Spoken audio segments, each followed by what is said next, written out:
our next match, please welcome back onto court, representing Spain, Jaume Munar.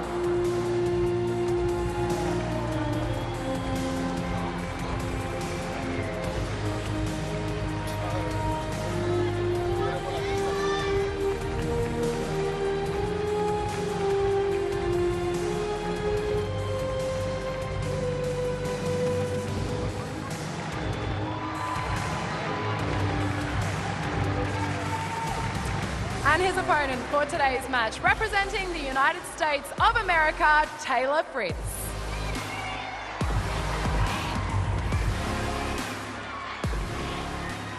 A massive match at the United Cup. Taylor Fritz looking to bounce back from an upset loss against Sebastian Baez of Argentina in his opening singles match.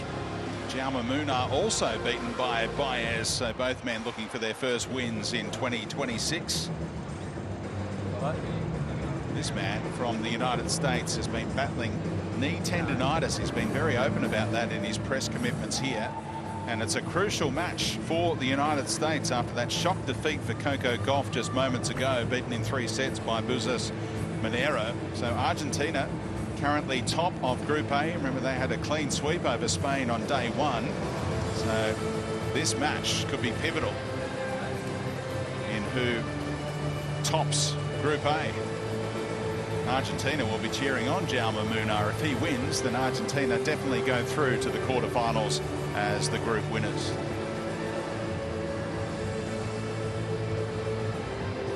So in the sunshine, Fritz ready to go about his work.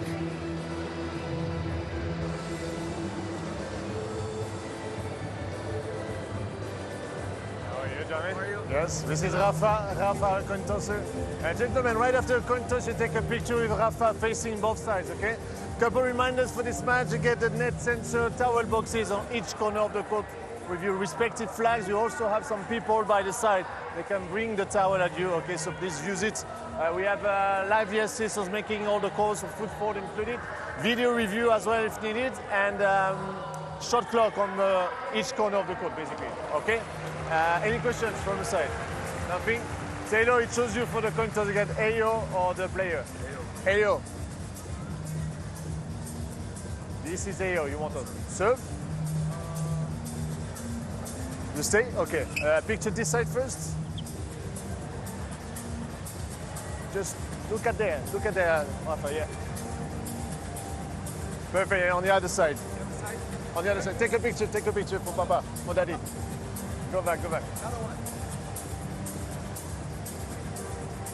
All right, thanks guys, have a good match. Thank you.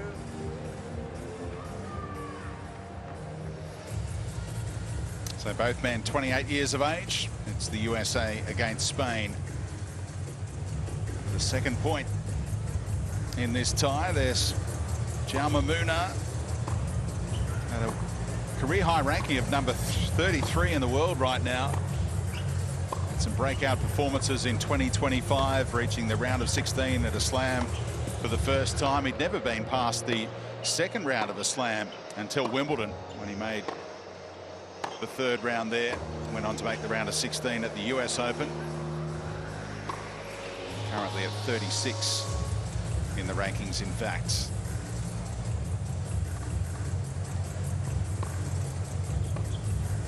Played for Spain in the Davis Cup final last year against Flavio Caboli. Lost a 3-set classic there, similar to that match that the Italian played last night against Stan Wawrinka here.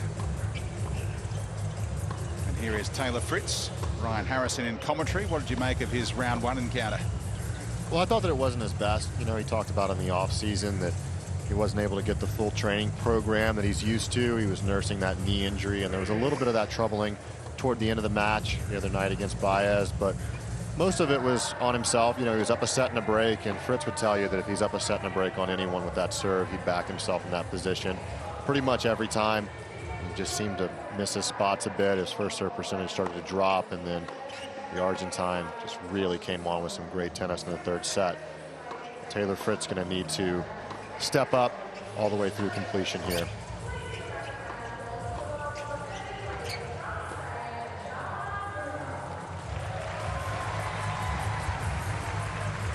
met once before. 3-set match, went to a tiebreaker in the third as well, won by the American at Indian Wells. It's an event he's won before.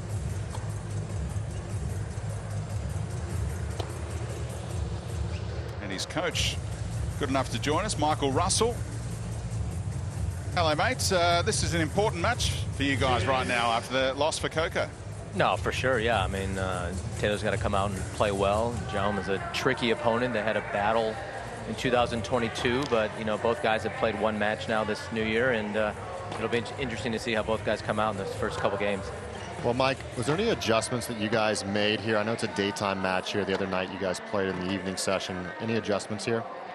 The only adjustment was really going up a little bit in tension. Taylor felt the ball was flying a little bit, so we went up a little bit in tension, and, you know, he felt really good this morning and yesterday hitting, so hopefully that makes a difference. Just a few more unforced errors not making from him, and, you know, he can hit his spots on a serve.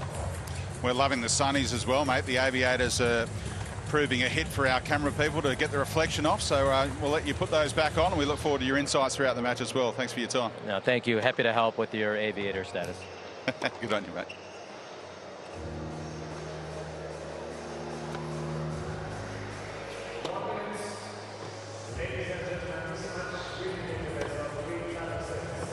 He made the round of 16 at the US Open last year. Jaume Munar ran into a red-hot Lorenzo Mazzetti there.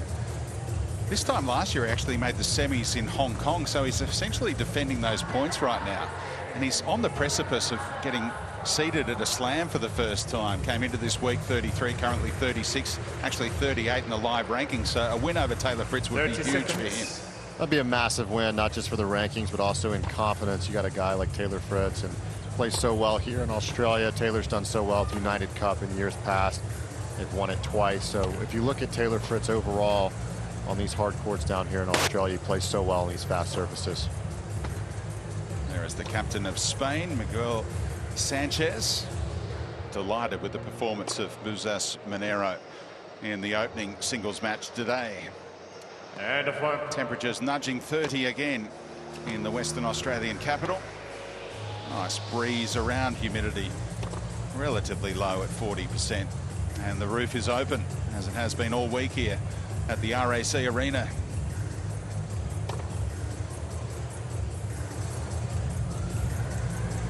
Whopping 25 unforced errors off the forehand wing for Fritz in that loss to Baez. Needs to tighten up in that department.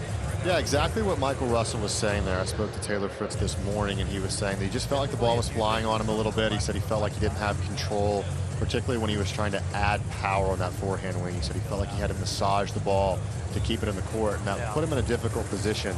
It's not usually his game style. He likes to be the aggressor, so that tighter tension will help him swing out. Ves agobiado, tira al centro, que tocas un poco tarde, te va para el lado.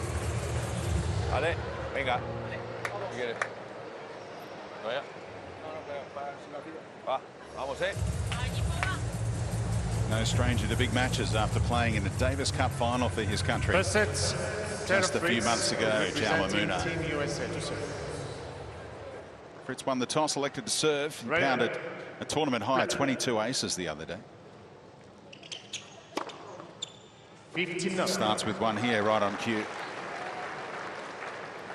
Yeah, I had that conversation with him this morning, and we talked a lot about his serve, and he said he feels like his serve is at his best when he's not worried about the opponent, when he's focusing in on his spots. He was talking with Coach Michael Russell there throughout the match, and he felt like Baez was guessing, and when Baez was guessing, he said, I was paying attention to him too much. I got to just stay in my rhythm and hit my spot.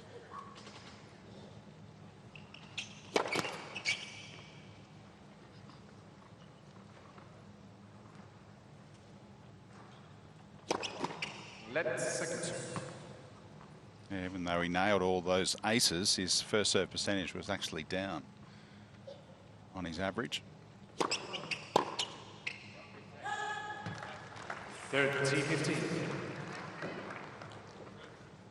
These faster conditions during the day, it makes it even more difficult to return, and not that it's already easy at all to return the Fritz serve. He'll serve big in any conditions.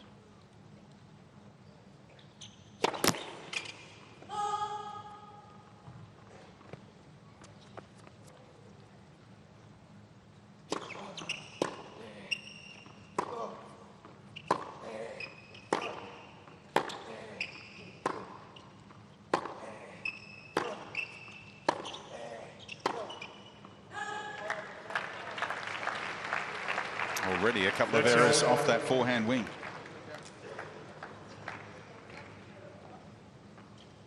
you feel like that's a shot that's progressed over the last couple of years, though, the forehand? It's been up and down. When he's playing his best tennis, he's hitting his forehand well. The backhand's typically very consistent. Couple first serves, a little bit out. Not misfiring by much.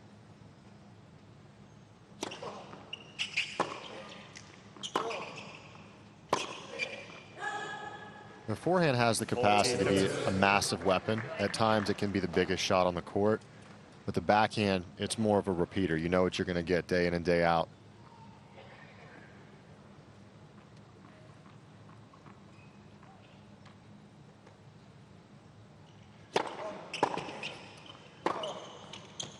And there it is, putting that first game away for Fritz. Pick up. I feel immediately. Nice 1-2 punch for the big American. And watching courtside, not too far away from Taylor Fritz right now, is Josh Eagle. Good afternoon. Afternoon, gents. It's a pleasant afternoon here courtside. Court very warm, though. You can see it's in the full sun, so with temperatures up in the mid-30s, that would feel more like around 50 degrees. So you're right, guys, the court is really lively, so it's going to be difficult to return, particularly off the Fritz serve. A lot to play for both these guys. They probably didn't play their best in their receptive perspective opening games. So when you look at the win predictor, 60-40, that's probably being a little kind, I think, to Munar. So I'm not so sure I agree with that stat, but certainly a lot to play for both these guys, and the level should be really good. He said the rush showed in that opening match against Baez. Taylor Fritz has been battling knee tendonitis, so not a whole lot of time on the practice court in the off-season.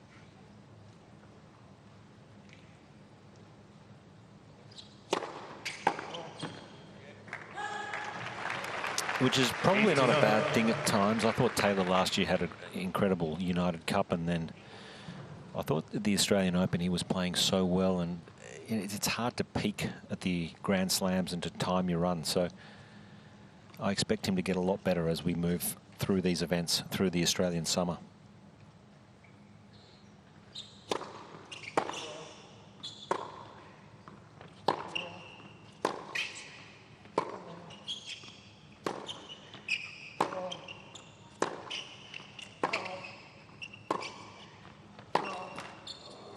Just saw WA sporting royalty in the house today at RAC Arena. Minwoo Lee, superstar golfer, President's Cup player, winner on the PGA Tour last year in the United States, in Texas.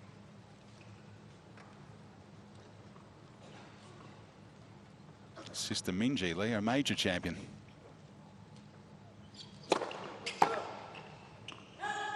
Texas, not too far from my old stomping grounds there in Texas. I spent a lot of time in that area.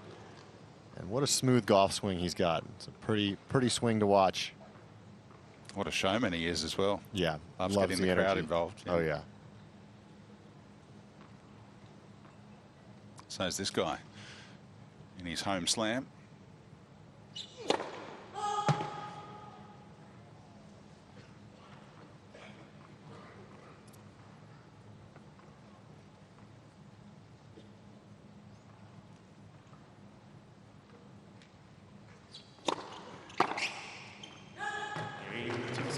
Hold to love for the Spaniard. First up, implemented changes in 2024. Took them to a new level in 2025 and feels like he can really challenge top 10 opposition this year. And this is a nice litmus test first up. Well, he's been steadily progressing. He's at 28 years of age, but it doesn't feel like he's 28. To me, it seems like he's younger just because he's a newer face, but he's continued to get better and better with each and every year. It's incredible that he just played in the Davis Cup final. I just think of the old Spanish teams, and you had to be top 8 in the world to get on that team.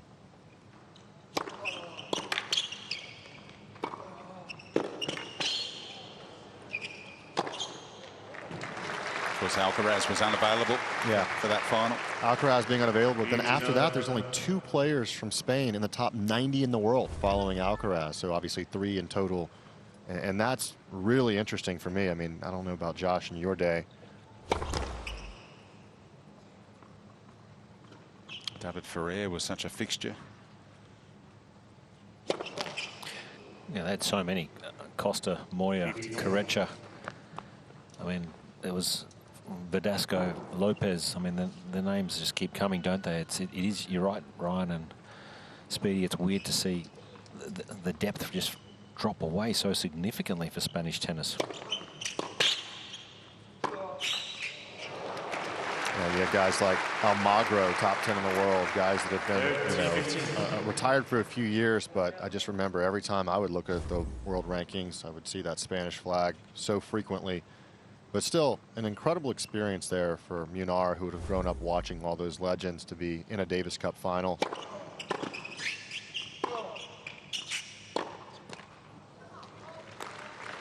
Just before that, he made the semis in Basel.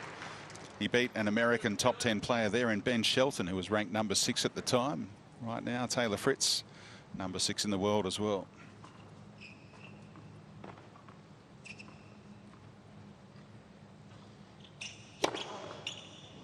An ace to keep it on serve early. 2-1 to Fritz in the first set. 2 games to 1.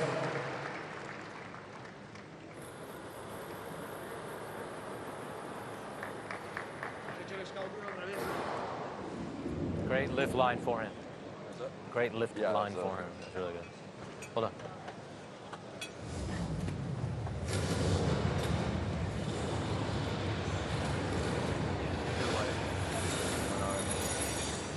Running my forehand?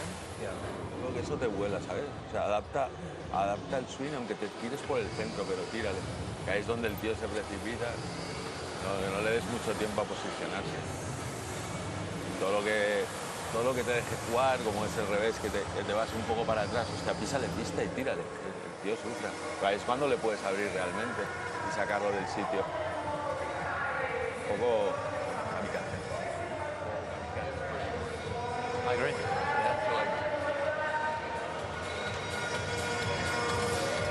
Backhand line's always good because he's always trying to cheat over anyway. Yeah, but like it was like when he went forehand line. I feel like when he's line changing, he's like forward running the other way. Yeah. Like, I'm gonna feel it. Yeah. Well, that's what we talk about. It's good to go back behind him sometimes. Yeah, no, I think it's good to like teach him line. Yeah. We are getting some great insights listening to Michael Russell and Taylor Fritz over the first game in a bit, aren't we? Or first match in a bit, rather. There's a lot of communication back and forth between the two. They've had a great partnership, and Michael knows his player. He knows how to get him in that right frame of mind. So when you're trying to get things back on track, it's great to have that consistency and familiarity. And he was in your corner for a little while there.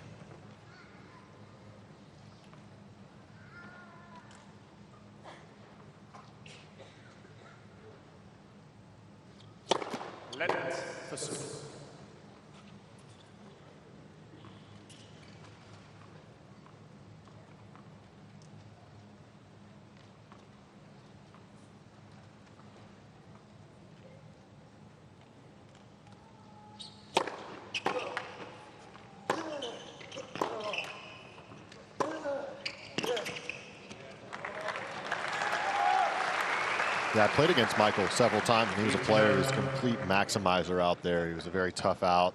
4th round of Roland Garros. Actually had 2 match points on Gustavo Curtin, Guga, to make the quarterfinals Roland Garros.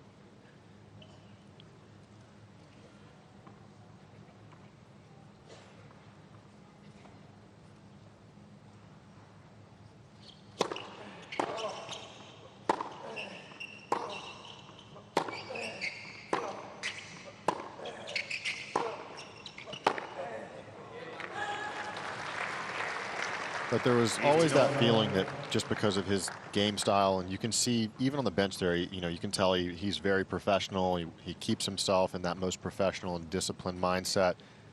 And everyone had a good feeling, and that was an indicator that he would be a great coach one day, and he's proven those predictions correct.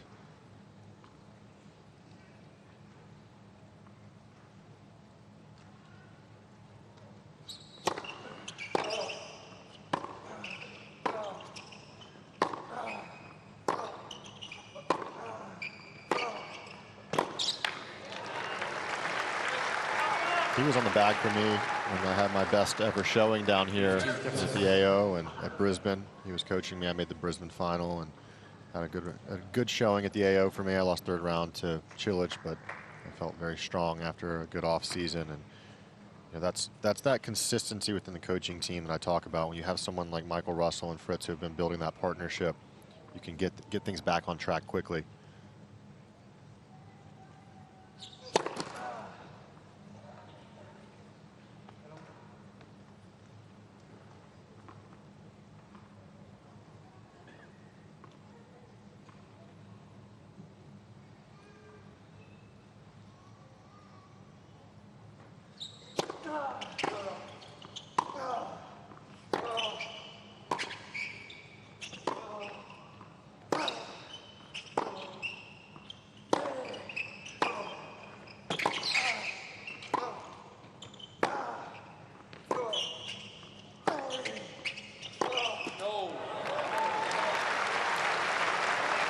Longest point so far.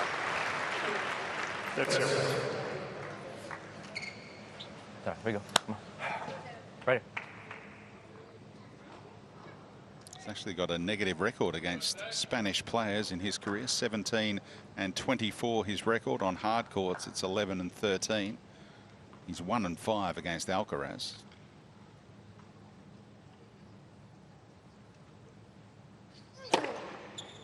He split his meetings against Nadal, 2 and 2 against the Spanish legend. He's become very consistent at the top of the game. He's a top 5 player, and you just feel like that's the level he's going to produce year in and year out now. He's a name you expect to see when you look at the top of the rankings.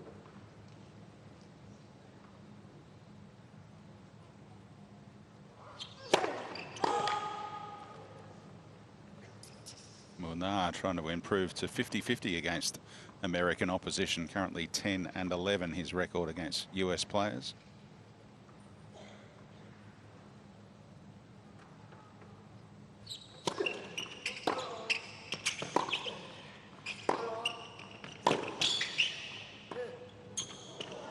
Beautiful touch from Fritz. And his opponent on the run. Well, this is all about the disguise. And if you watch the setup here on the forehand, he looks like he's going to rip it. It's not till the very last second that he changes the grip, and Munar is nowhere near it.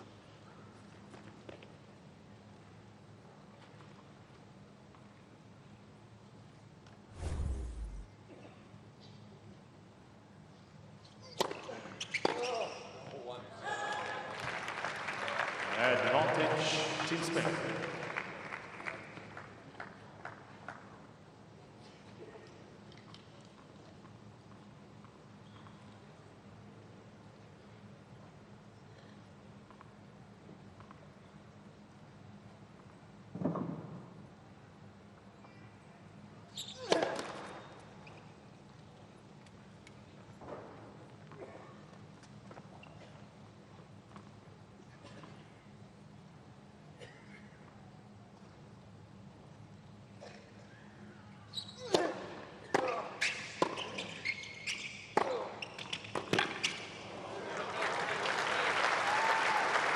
Shaping as a crucial game, this one.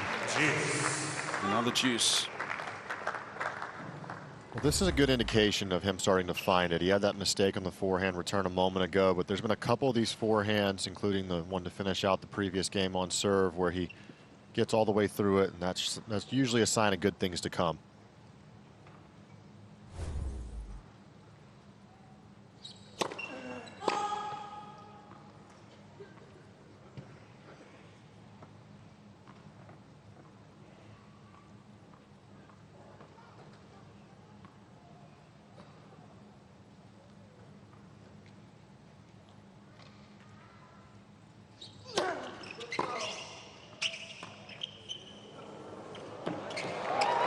Perfectly executed drop shot from Munar. Fritz trying to run it down is a good sign, because he's talked a lot about that knee tendonitis that he's battling, and he didn't want to push too hard the other night against Baez, he said, but he pushed hard trying to get this one. Yeah, it looked like he took off okay. He was just too far behind the baseline, and another good disguise there. So key on hitting that drop shot. You don't want to telegraph it too early.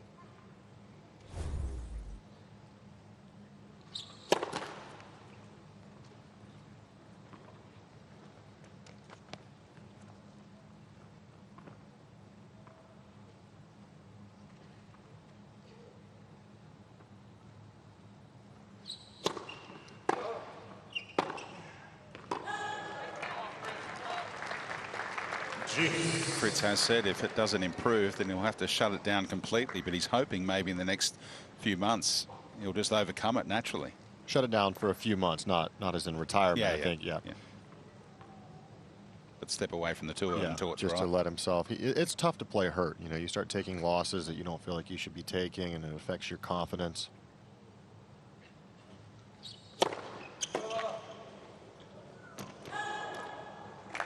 And he's coming in here, and he talked about not having the ability to have us free with his off-season preparation to plan it as freely as he'd like. He had to be more cautious, and you know, it's just not fun at that point when you're trying to wonder, you know, what condition the knee's going to be. And even if you're not in the position where you might have to withdraw from the match, you still feel that nagging annoyance, and it's difficult to play with that in the back of your mind.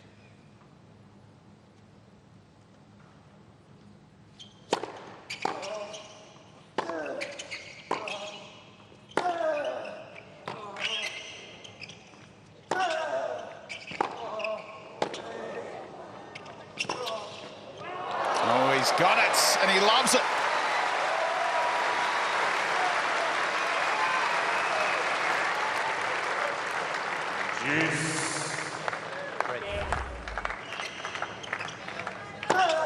This was all about the defense, testing that knee, and Munar's got him going side to side here. Pretty good ball placement, but even better placement there with this backhand down the line. Threads the needle. Getting a little love from his bench over there in the corner.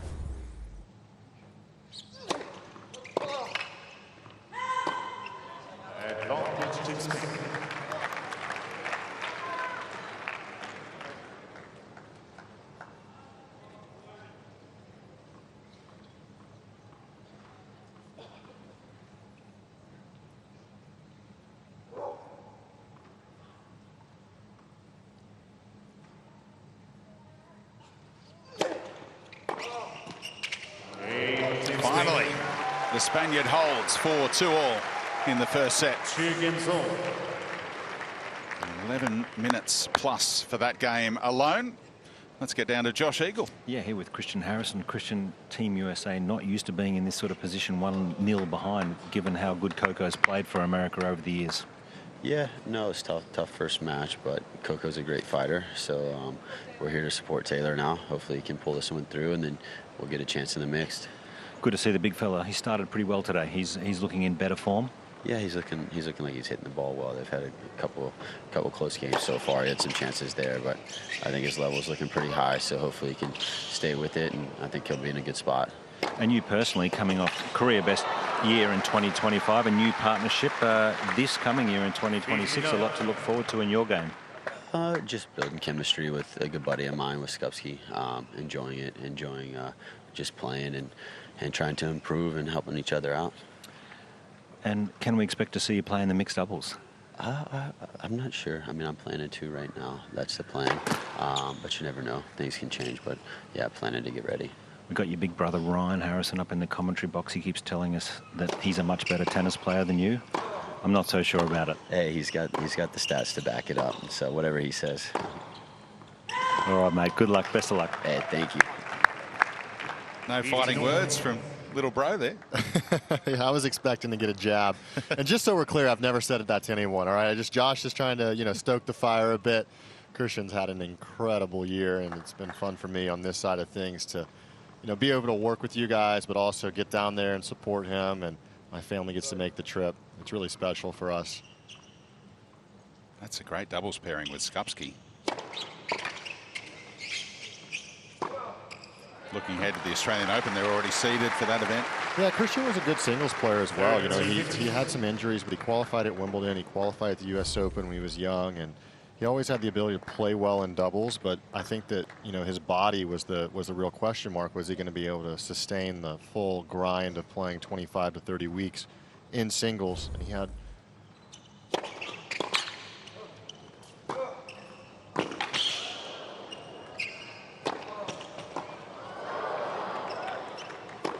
oh, the defense pays off for Munar. That's a tough miss there to bring us back to 30 all. If I started listing all the injuries for Christian, it would probably take us to the set break. So I can't go there. But let's take a look here at the Spaniard playing great defense. You know, this is why it's so important. Just ask that extra question, that shot tolerance, and you never know what's going to happen. Even the best of the best can miss one, and that overhead was more deceptive, as you can see, looking straight up into that bright sun.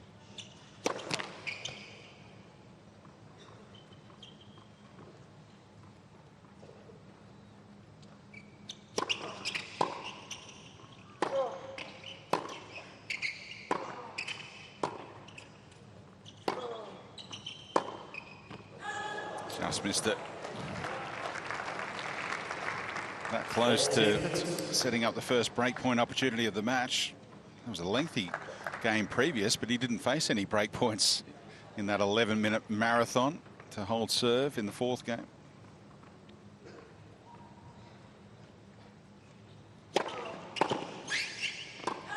And the American holds, still on serve here. Midway through the first set at 3-2. Great job. He's good at scrambling it. Yeah, he's got a good chip. Like, that point, the fact that I hit that serve, then that forehand, then that overhead, and the point's not over is pretty insane. I know, but that's that's part of his strength. So just be ready for every ball coming back. I was kind of like... The last overhead, you're a little bit like... Well, I think it was either going to go out... Feet stopped a little bit. It was either going to go out or land on the line. I was like debating too long if I should even hit it. Okay, whatever. Good spots in the serve. It's good. Hitting the ball great.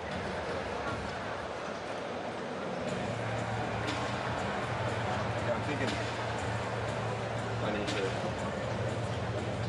serve and second serve, give myself a little more space. Okay. Especially because like I gave myself more space on the ad side that game.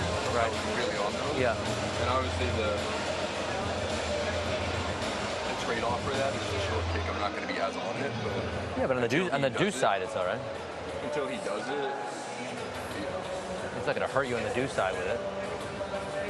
So. I'm just saying the return won't be as good as if I was taking it early. Yeah. But I'd rather be on the forehand if he's going to majority slice. You know what I mean? Yeah. And he mixes it up a lot, especially on like big points. Time. Discussion continues. Player and captain in this situation, regular coach as well of Taylor Fritz is Michael Russell. He's got the edge 3-2 on serve right now, but plotting away to come up with a break here.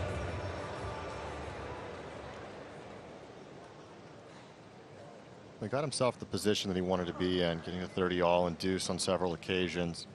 Wasn't able to crack through and get the break, but if you just keep knocking on the door, sometimes it's a matter of how many opportunities you can create.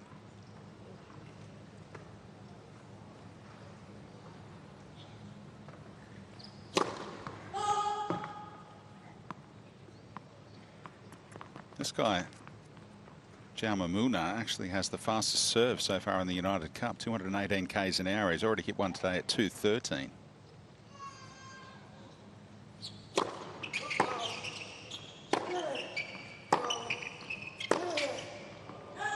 Not many would have been predicting that he would have the fastest serve in the United Cup so far.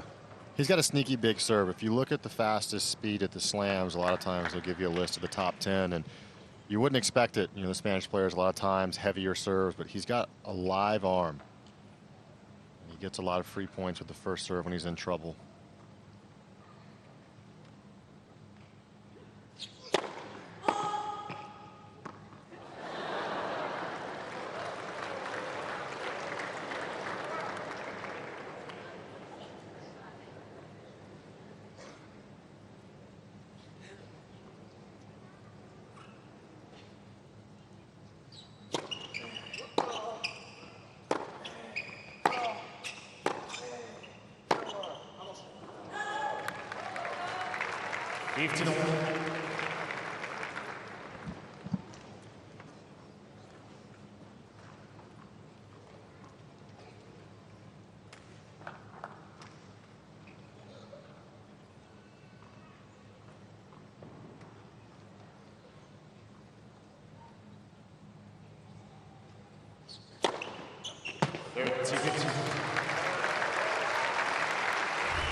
Not bad technique.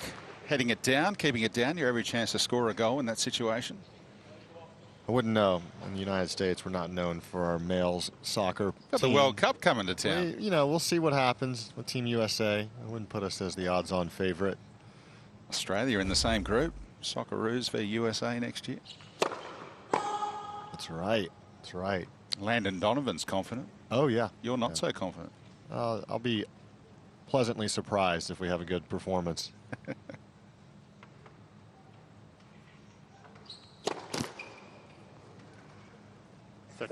Here's another little half chance at 30-all. This is the opportunity in the last game where Taylor couldn't quite get those returns back in play. And when you're facing a situation like this, a server's best friend is just getting a free point and not having to suffer through. So Taylor needs to do everything he can to put this return back in play and make him really have to test that shot tolerance.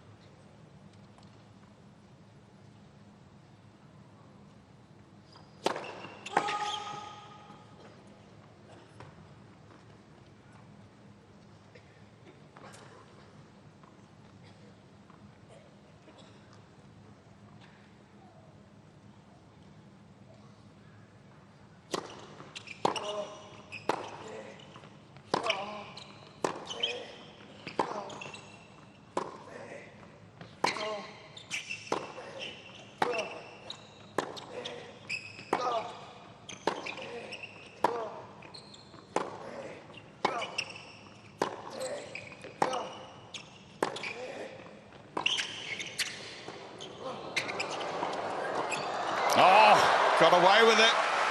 What a point that was. You could tell it meant a lot to both players at 30-all. 14-13.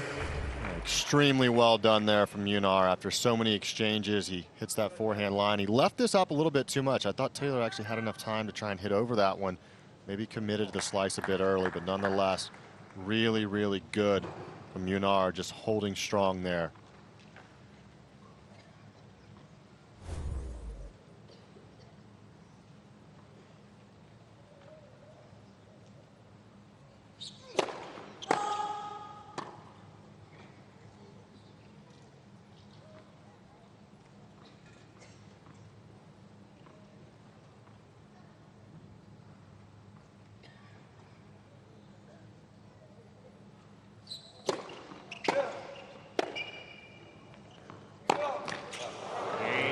An apology from the Spaniard for the miss hit. But he holds again for 3-all. 3-all. Definitely the type of points that Fritz wants to be playing. If I was in the corner there coaching, I'd be saying, hey, look, that's a great 30-all point regardless of result. Josh, are there any conditions down there to worry about? Any wind or anything that's helping? It's perfect. It's been perfect all week, hasn't it? It's tailor-made for great tennis, and these boys, when you sit courtside, probably a little different. I know you guys are up a little higher in the stadium, but when you're courtside, gee, they really are unloading. It's quick, the court's fast, so the ball's really, because it's got heat in the ball and obviously heat in the court, it's jumping. And just both players really launching, particularly on the forehand, they're just really ripping it down here courtside.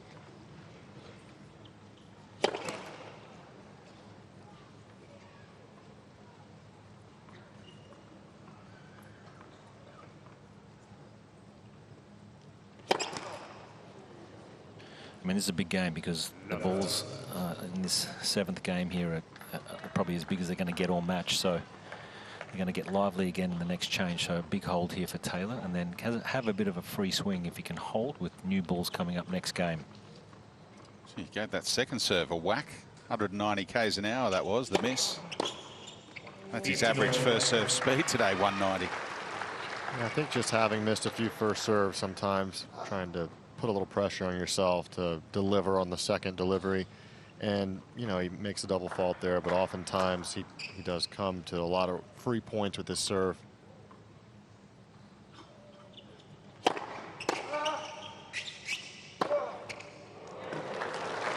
back-to-back over 200 k's an hour. Yeah. And these last couple forehands he's hit, even in that 30-40, excuse me, the 40-30 point from Munar where he struck that return, that's a good sign for Fritz when he's really starting to unload into the forehand like that. It's a sign of the confidence coming back in it. If he's not raising up on it, he's accelerating. Only hit 8 forehand winners against Baez in a 3-set match. He's already up to 5 today.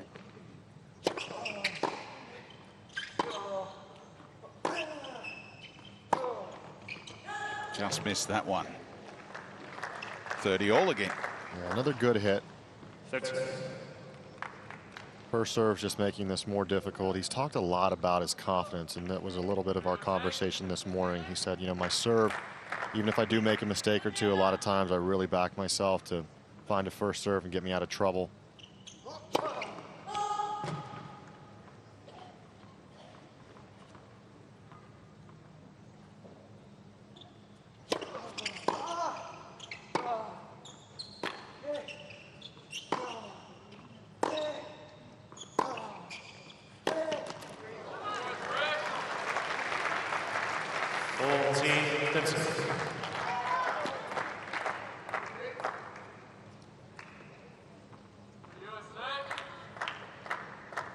Sometimes a little bit of a leg injury can affect the leg drive on the serve. I want to hear what Josh is seeing down there. If he's seeing maybe a little bit lack of explosion. No. That one at 2-0-1 out wide as Fritz holds in the last game with the old balls at 4-3 now.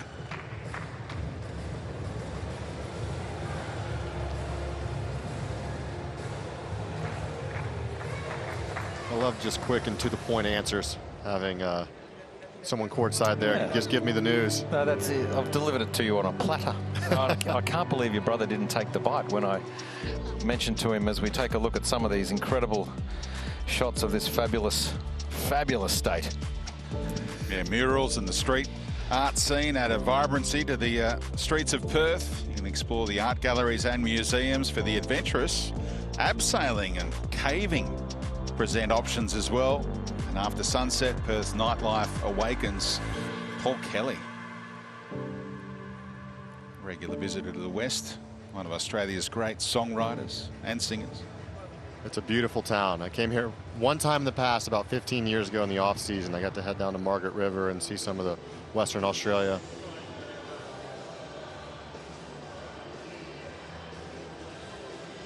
The RAC Arena, the venue for United Cup action in Perth. We're not too far away from quarterfinals day here as well, and the winners of those ties will be heading across the country to Sydney for the semi-finals and hopefully the final. The United States have won 2 of the first 3 United Cups. And they've still got work to do if they want to be part of the knockout stages in this year's United Cup after that shock defeat for Coco Golf earlier. So Taylor Fritz is flying the flag right now. Well, it was yesterday that Coco had to step up and played some great tennis, and Fritz wasn't at his best. And now, that's the strength behind the U.S. team, is having depth in both lineup spots. You know, if there's one sort of occasion where each of the player doesn't have their best form, the other one can pick them up quickly, and that's what Fritz is trying to do. New balls here.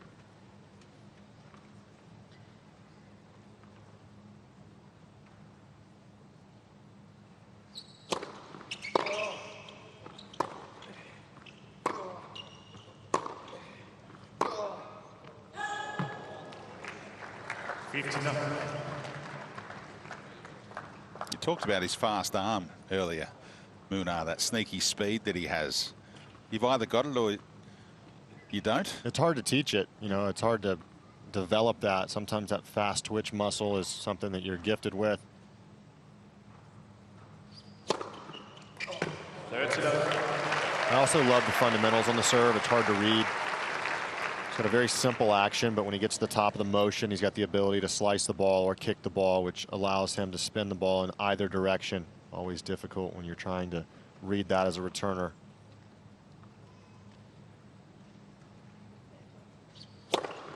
Flatten that one out at 213.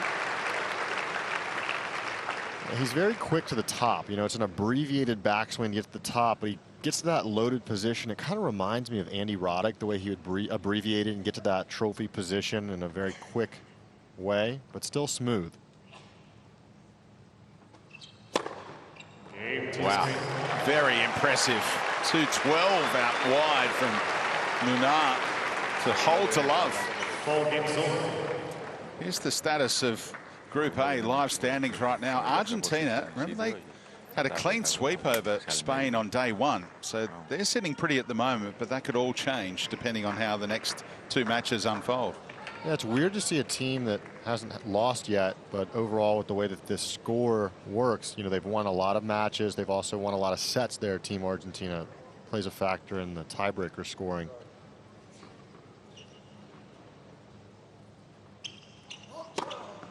Three group winners go through to the quarterfinals, and then the next best runner-up in each city.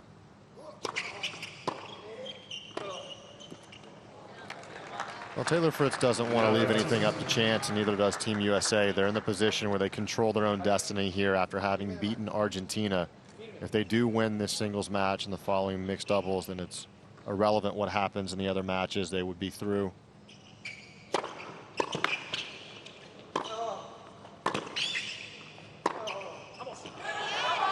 Couple mistakes here, though. Now this gets interesting. As you said, new balls, that'll help if you're trying to serve your way out of trouble, but Taylor, having felt a little bit uncomfortable the other night, this is another uncomfortable moment. 14 unforced errors now.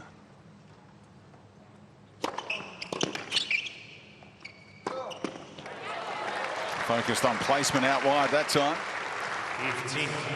Well, it's a beautiful thing about having good service action, but also being able to trust, you know, the court's fast, the balls are fast. He doesn't need to hit this serve perfectly. He can stay in rhythm and trust that action on the ball.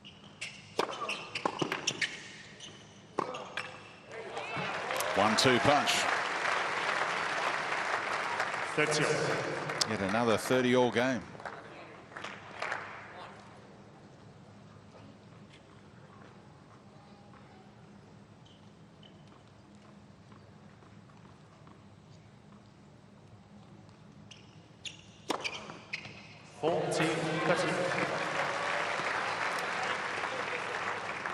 Very positive body language today from Taylor Fritz. Yeah, well, he loves this moment. You know, Taylor's a gamer. He likes to have the pressure be on his shoulders. Not that he'd be rooting for Coco to go down, but to be able to step up for his country, he's ready for it. From love 30 down, puts on an exhibition there to hold for 5-4. Team USA leads 5-4. Stay. So I hit a good serve and back line at love 15. I was scared of like taking an extra step and jamming myself, and then I ended up just like waiting on it too much. It's all good.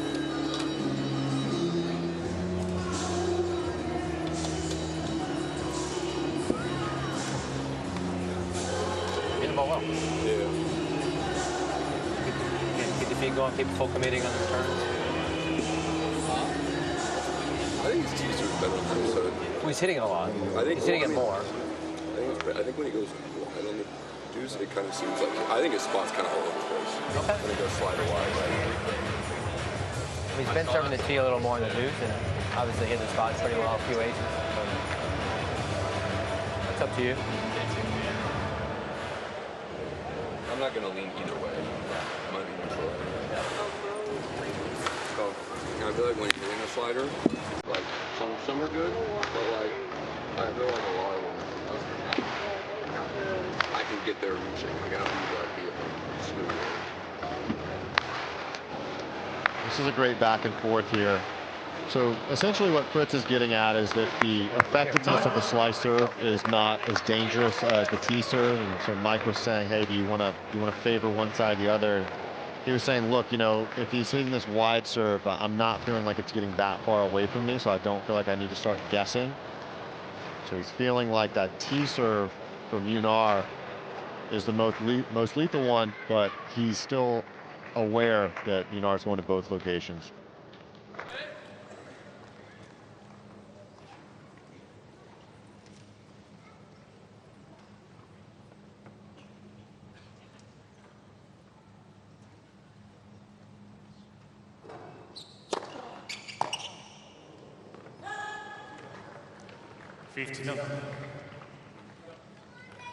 First point he reflected on when he sat down for that sit down was the love 15 point in the previous game.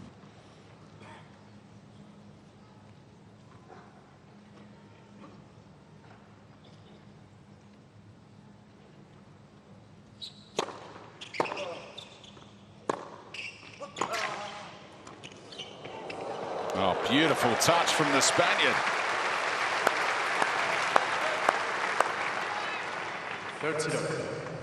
We've talked a lot about Fritz, but Munar's come to play as well. He hasn't faced a break point yet. I've been so impressed with his feel around the net. It's not an easy half volley pickup, and he puts it right in the perfect position.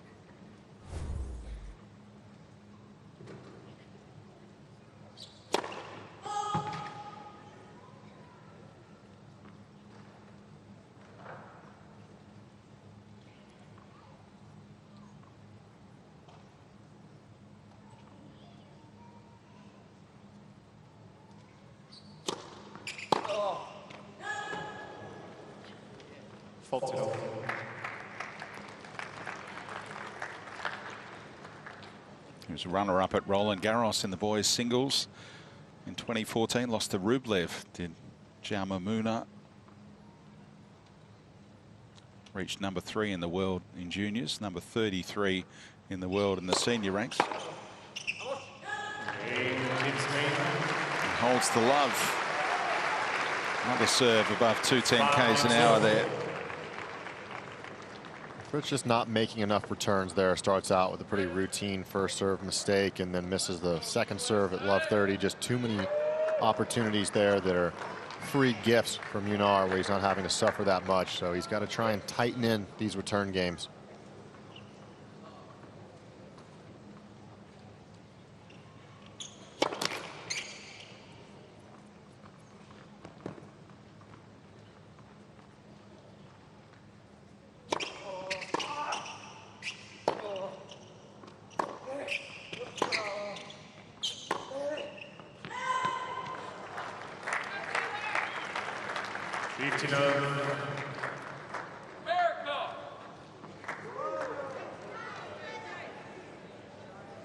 Fritz at the end that has proved tough to serve at this time of the day in previous days of the United Cup.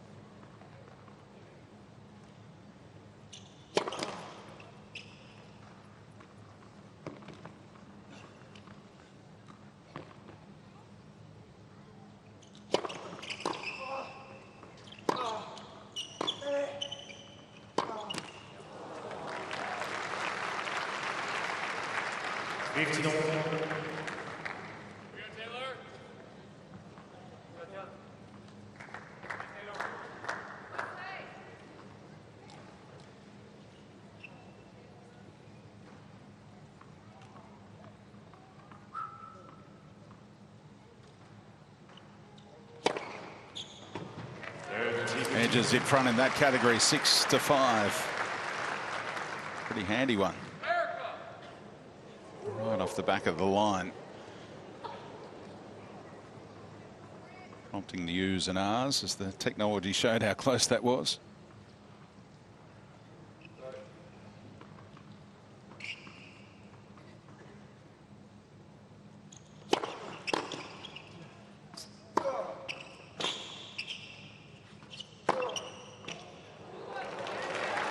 Able to get the top spin working right on the line. Jaume Munar wants to debate the technology. 14. Around about 5 millimeters to spare there. Yeah, he's looking at the wrong bench. He was looking at Team USA bench asking for help. I don't think they're going to give him much.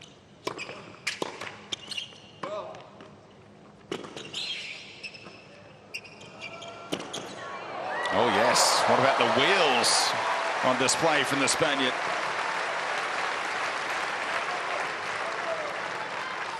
14-13. This is all about anticipation. He has an understanding that this first ball is likely going open court, and then he starts moving forward right away after he recognizes this ball gets down on the Fritz volley. So that's what allows him the time to get up there and swoop it by Fritz.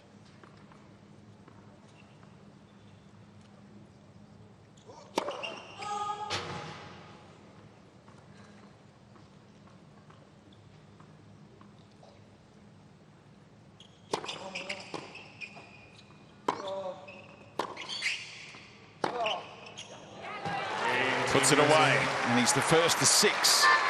Still on serve here, and plenty of support for Team USA here in Perth.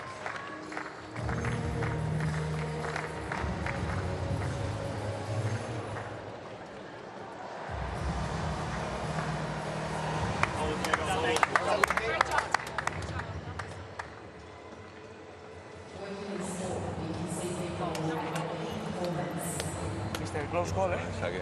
Vamos. Concentrado ahora en el saque. Muy bien, concentrado en el saque. Llegar, apoyar, tirar todo el rato. La misma espera. Estás muy bien. Estamos haciendo apoyo, sobre todo usted desde el apoyo, que estés pam para poder acelerar. Que tengas más margen todavía cuando más aceleras desde el apoyo. Estés bien cargado ahí, haciendo fuerza contra el suelo. Vamos. So like the first one, the low 15, I'm all over it, and I just leave it short, and then the next one, the low 40, I send it long. It's just like, I'm going to accelerate a little more, because I don't want to leave it short. Hard through the middle. Give yourself a big target. That's what I'm trying to do, but like... It's fun. He'll give you some looks here.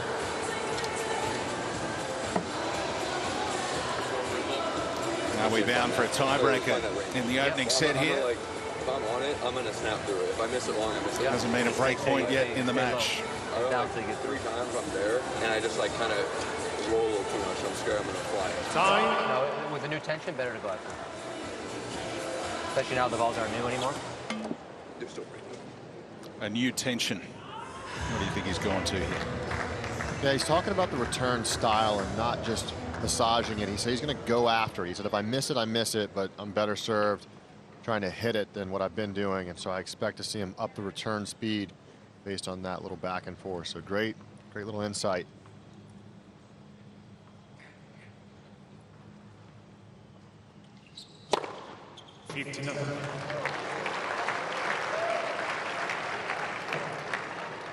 Average first serve speed for the Spaniard up above 195 k's an hour. That one was 210 to level the ace count.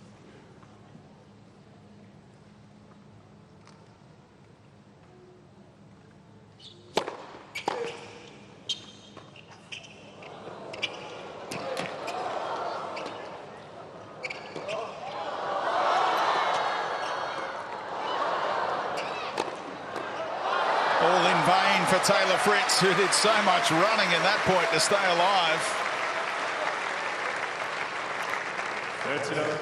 Similar point to the one that prompted the too small celebration the other day from Fritz. Yeah, well, in this occasion, Fritz was just tall enough to stay in this point, but it's this shot here he didn't quite do enough with. He actually guessed the right way. He couldn't quite find his way back in the point.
Oh, just when you thought the tiebreaker was inevitable, a 30-all situation again.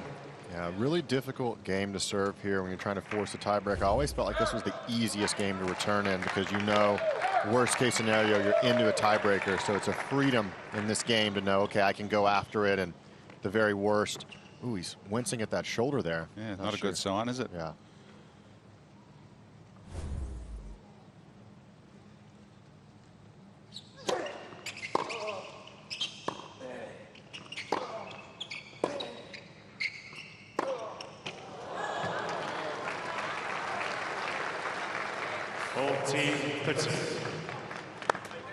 Right shot.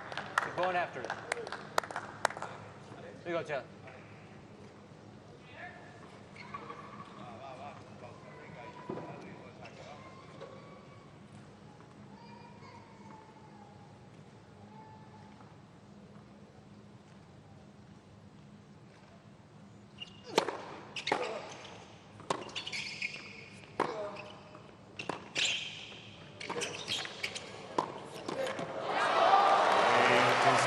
Fritz had his look.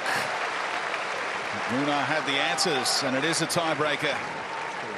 6-game Last year, the Spaniard 6 and 9 in his tiebreakers. Taylor Fritz with a better than 50-50 success rate at 23 wins, 20 defeats in breakers. Josh Eagle, this appeared inevitable. It certainly did. It's been wonderful listening to you guys up there. It's been great commentary. Enjoying the tennis courtside here, because I think, you know, half an hour ago we could probably see that it was likely going to a tiebreaker. I like Taylor Fritz in tiebreaks, just given the weapon that he has on serve. And the only thing I've got a question mark with Taylor is just the movement.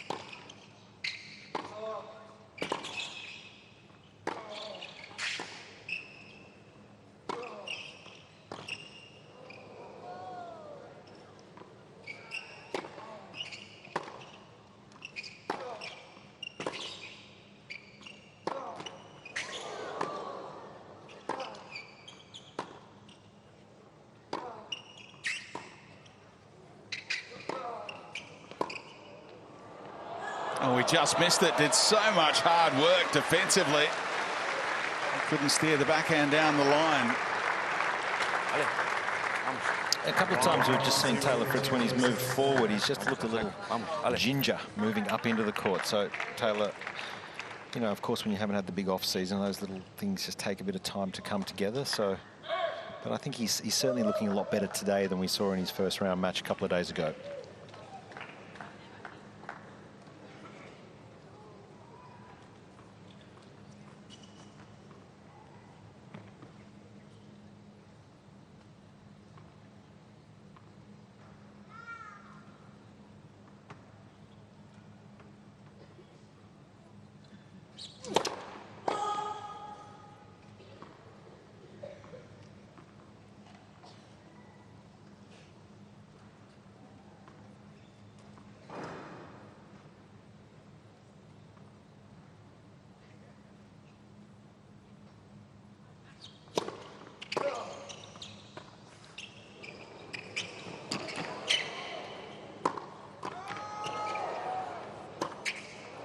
Has Munar seen the same thing?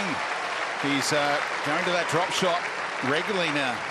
Yeah, that's the exact point, that, you know, maybe he's recognised it, and it just looks like Taylor's taking a lot longer to get going, and that first 1 or 2 steps, that dynamic steps that you need to get to that short ball, maybe just not quite there just yet. So good tactical play from the Spaniard.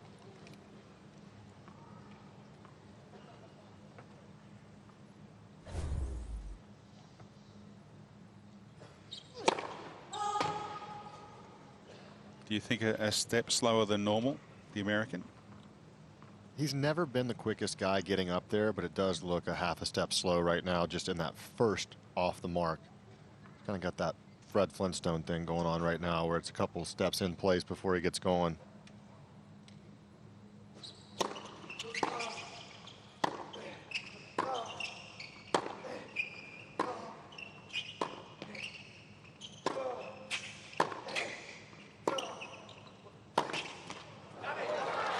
There's the mini break for Fritz. 2-1. He's got Bam Bam about to hand the towel. Yeah, that's right. That's right. Take the full time. Here we go. We're gonna make. Yes, say, baby. All you.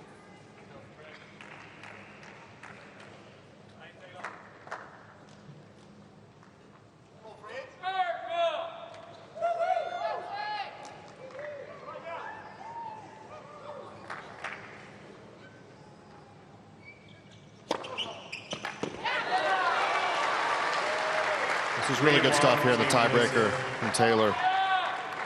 As Josh was saying, a lot of times when Fritz is serving well in these tiebreakers, it can be hard to get a point, and he plays with the freedom in the return points in tiebreakers, just knowing that one mini break oftentimes is all that he needs to get over the line. I've always said that in tiebreakers, you play the guys that are the big servers, John Isner's, Opelka's, and the biggest servers like Fritz and these tall guys. Every point when you're playing them, if you're Munar, feels like you're facing a break point on serve. It feels like any time you step up the line, if you were to lose that point, it could potentially be the end of set. And that's a lot of consistent pressure when you figure you're going to serve 5 or 6 points in a tiebreaker.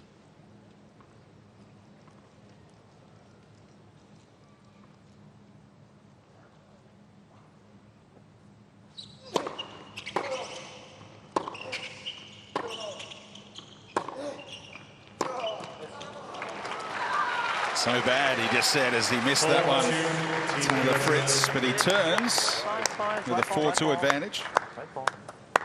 Ready to turn. Good work. One. Playing great. Well, the thing that's been so interesting is, look, this is a top player and a guy who's got a really, really good forehand. But throughout this match, what you've seen is the insights on how, if something isn't feeling good, what's the thought process like? It's the beautiful thing here about having the coach on the court. We're getting to see these conversations back and forth. And they're talking about the process of trying to find your best level while you're on the court, and it's not quite there yet. So for me, this is quite fascinating.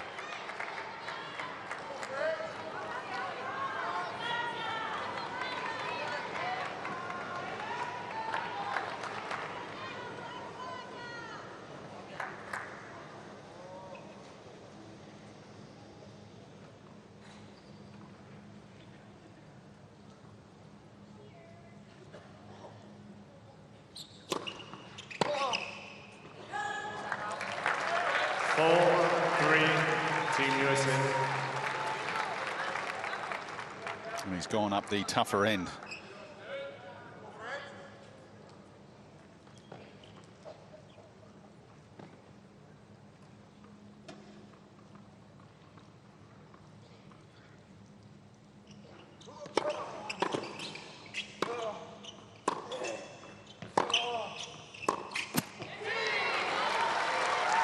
Nearly halfway up the net from the Spaniard.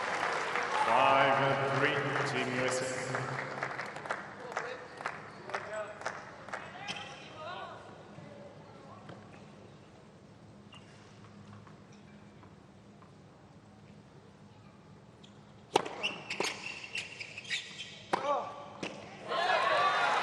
That 1-2 punch again, and he's got 3 set points.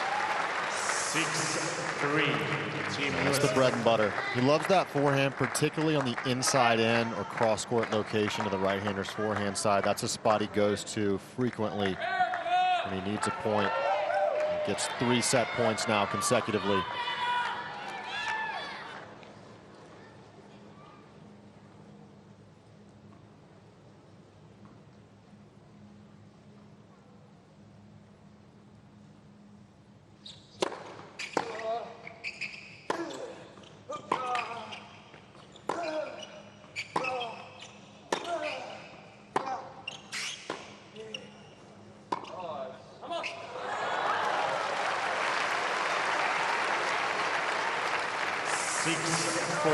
Team USA.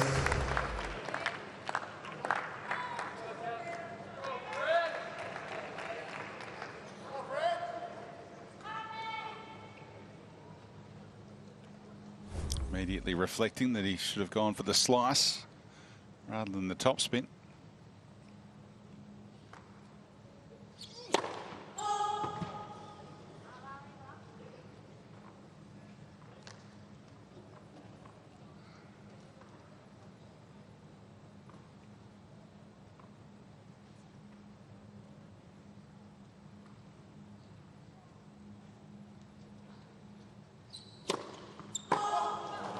Gives it up with the double. It's the second of the set. And the comeback is on for the United States. Taylor Fritz has the first set. 7 points to 4 in the breaker.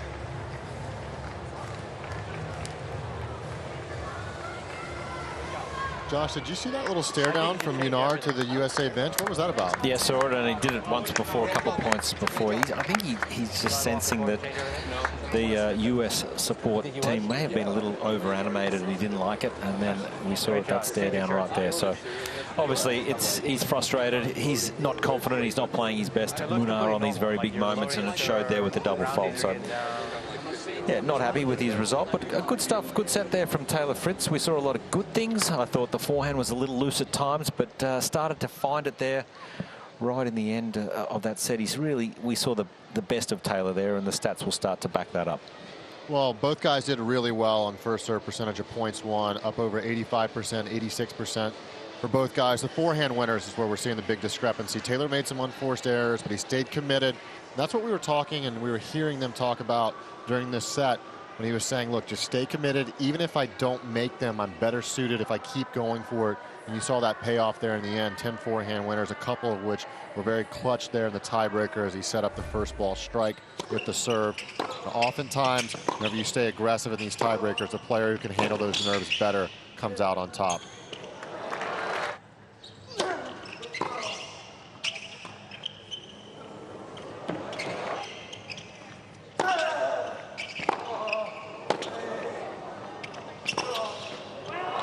An hour required to settle that first set. And a tiebreaker in the end for the American Taylor Fritz.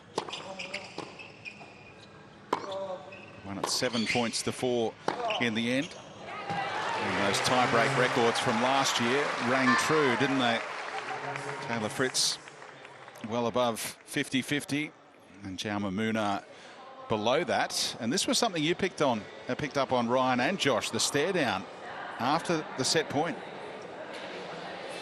Yeah, not happy, and that's the way it is in these teams events. You have every right to support, and whether it was coming from potentially from the bench or from even behind, it's, you know, there's a lot of fans down here that are pretty animated, so I don't think there was any malice whatsoever in it. I'm sitting right behind that team bench. You didn't hear anything out of bounds, or anything over the top? No, absolutely not. And Ryan, we know all those characters in there. There's no gamesmanship going on. Certainly, Taylor. Well, there's one character in there that's he'll throw a couple jabs, maybe not to anyone outside the family, but no, I know how he can needle. I gave him every opportunity, and he didn't take the bait. I just couldn't believe it. But yeah, no, I think you know, you don't need to when you got Taylor Fritz playing for you. You don't need to stoop that low. So no, absolutely. All in order. I feel like the USA chance began maybe in the last couple of games there as it reached the business end, and it's a topical point today because Coco Gauff went onto social media before her match defending herself after some comments were probably taken out of context in her pre-match press conference, pre-tournament press conference, referring to the way Americans are supported here a long way from home. Yeah, I mean, look, it's an incredibly difficult position to be in because she's right. You know, you see a lot of flags out, and there's some USA flags, but some other countries that you see, they have flags throughout the entire stadium. We saw so many Italian flags, a lot of Swiss flags last night in that matchup. So Coco just being aware of that, and look, she's not meaning any harmful intent. She's just calling it as she sees it here in Perth.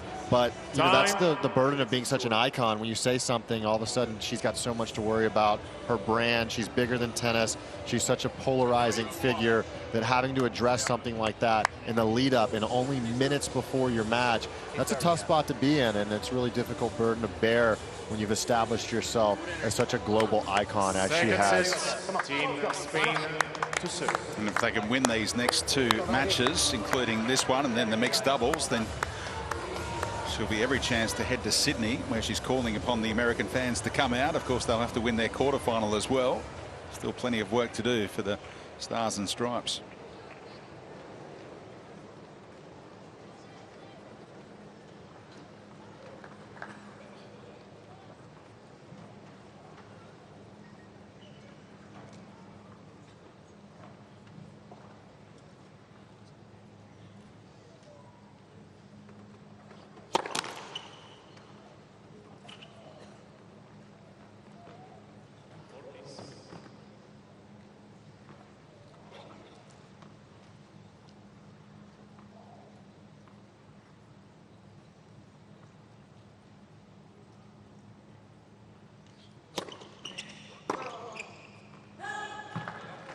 15 up.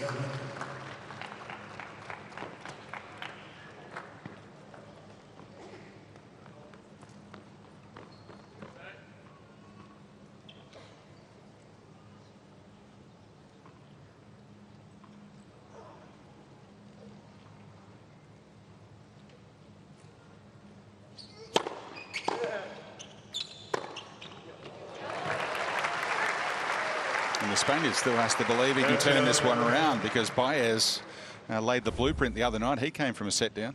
Yeah, most definitely. And he didn't face any break points in that opening set. He actually won more points than he lost in the opening set. So there's no reason for him to think that he shouldn't be having a good chance to turn this around.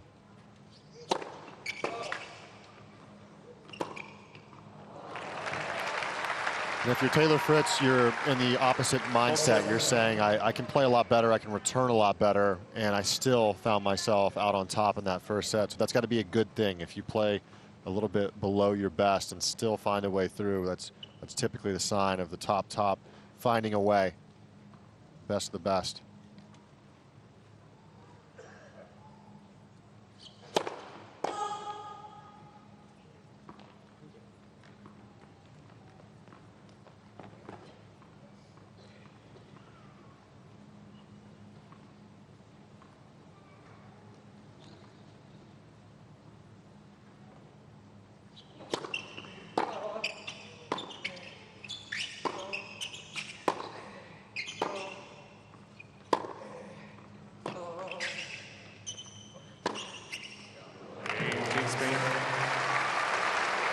So a love game to signal his intent in this second set. Yeah, it's really interesting stuff here. You've got Taylor Fritz, who's working his way through the back of the court. We've talked a lot about the knee and just testing that movement. He's done really well in some defensive positions and has continued to work his way back in the offensive positions. His serve has been lethal as well. If you look about the way that he's targeting the Munar placement, he's going a lot to the wide serve on that deuce court, really opening the court up. On the ad court, he's going T, which means that he's really coming across the slice serve, and he's targeting the Munar forehand return around 67% of the time in the deuce court, and 62 going to the forehand. So for an overall maybe 65 to 35 that he's going forehand to backhand. So really has a game plan here with his service strategy.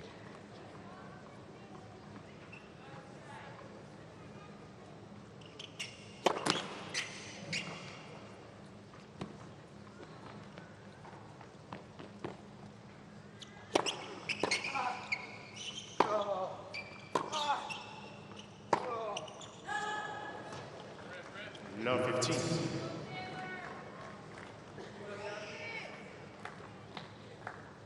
Interesting to hear courtside there if there's a little bit more vocals from the USA bench with Munar down here on this end where they're sitting.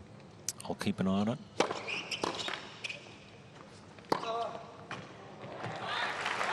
It's great to see Coco back out here, though, guys. She's back on the bench. She's supporting and obviously a little forlorn with her body language, but just seeing a little bit of a smile out of her now. So it's great to see her here supporting.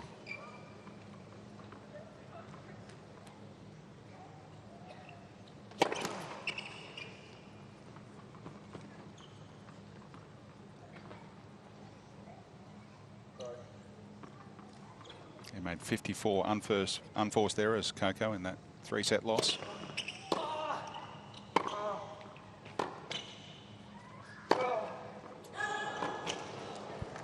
Well, one of the benefits from this format is you know that you're guaranteed matches, and that's something that you don't oftentimes get in other formats of normal tournaments where it's single elimination. If you lose, then you're out. Someone like Taylor Fritz would come down here knowing that prior to the quarterfinal stages, he's going to get at least 2 matches, and if they can qualify through, he's going to get more each time they win.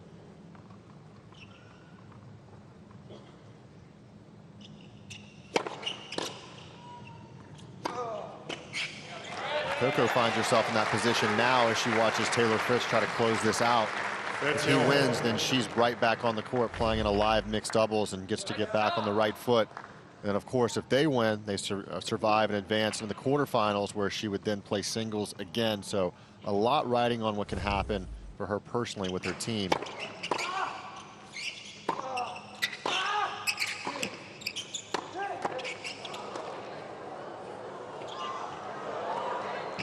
Oh, tried the trick shot. How good was that from the Spaniard, though, giving Fritz the run around again. And here we have our first break point of the match.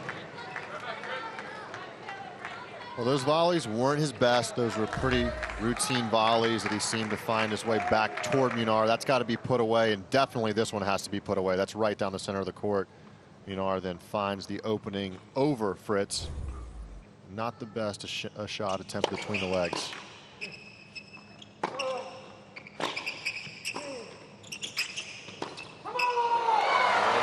A roar from Munar, who breaks. The first break of the match goes the Spaniards' way. Team Spain needs 2 games to love.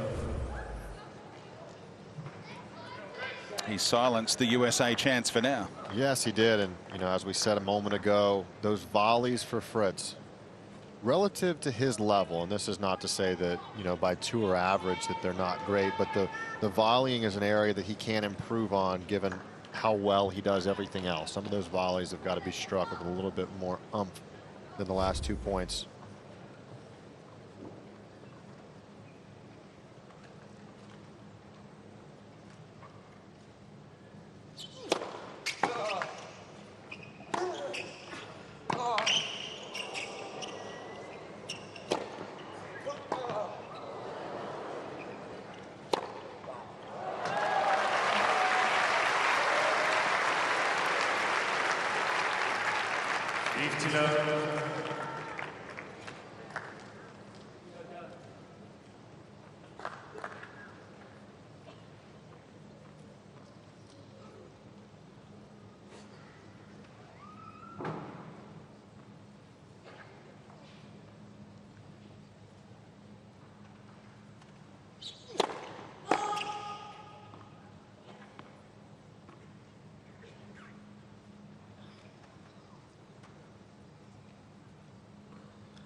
Knew as soon as he struck that one that it was probably going long, and it was just out.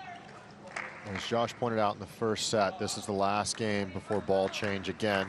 Taylor Fritz will get new balls in the next service game, and that means these are a little bit more worn, a little bit more comfortable to return.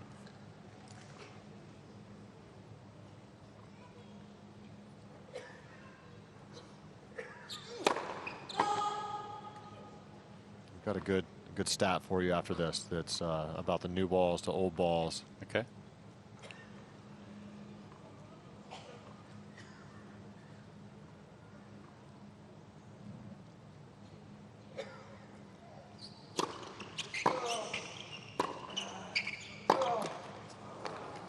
So a player that's returning a serve in a standard return position, so not way back and not way up, but just in a normal kind of balanced position. Someone hits a first serve at 120 miles an hour, and it's a new ball. It gets on you about 3 feet quicker in distance than an old ball. So that's the distance is how much it travels through the air and shoots off the court.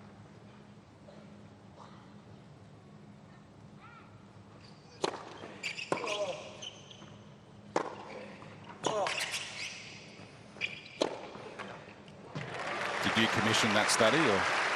I did not commission that study, but I've saved it. I have the graphic in my phone because when I'm trying to explain that to someone, I need my proof. Here you go. So I've got the proof. A couple of good overheads in this game from Munar, looking to consolidate the break.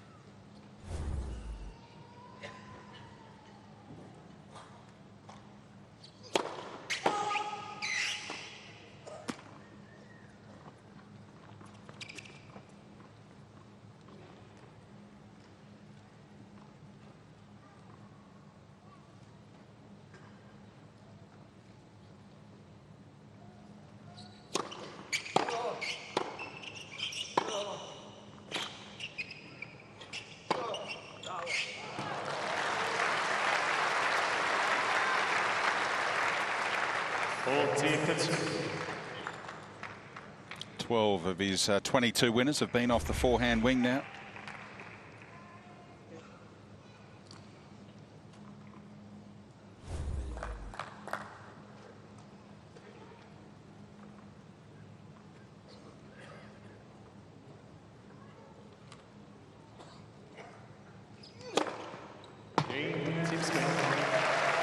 Ace number 7 to seal the game, and the comeback is on here. 3-love to Munar.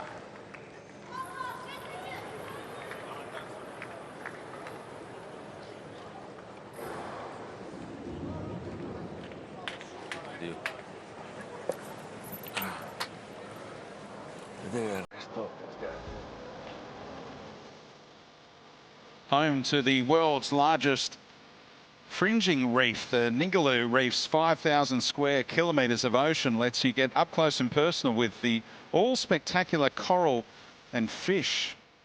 What a great sight that is in WA. Perfectly safe out there with the mask on. And a happy snap for the mantelpiece as well. Keep going after the forehand like you're doing. It's the right shot, it's the right hit. I'm trying to flatten out some of them a little too much. Like I said, it's hard to control the ball one. Yeah. And I'm like, I just need to kind of like give up on it. I'm like forcing a shot that's not like really working. I want it really bad, but I just have to like. Stay smooth with it. Time. Well, he took the first set, Taylor Fritz, but he's playing catch up in the second right now. Good job, Fritz. There you go, John. Come on. Let's go. Right here. Wrinkle. Come on, right back.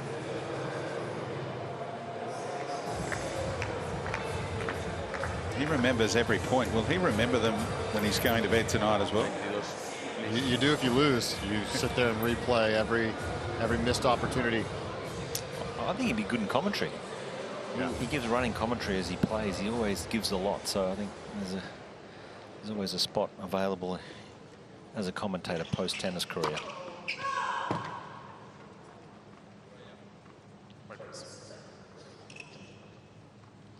Competitive market in the US for those spots. Josh, were you vocal as a player? Were you giving some running commentary in your matches? No, not at all. And I think there's horses for courses, and I think with watching Taylor, it's almost a way of him de-stressing the situation. He just sort of unloads a little bit, and Mike Russell does such a good job of just absorbing it all and just giving him one or two little nuggets of information just to try and keep him on track. Yeah, so challenging, right? When you're in the coach's corner and you've got someone who's giving you so much back. It really puts a lot of pressure on you to win. And what's the timing like to deliver the information, the adjustments? Yeah, Mike's obviously an incredible coach and done a great job with Taylor. And it's just trying to pick your moments to input that bit of information. But when you're coaching someone as good as Taylor, these top players, they really do self-coach themselves a lot of the time, and they know what's going on. So he doesn't overdo it. Mike Russell, I think he does a fantastic job with Taylor, managing it all.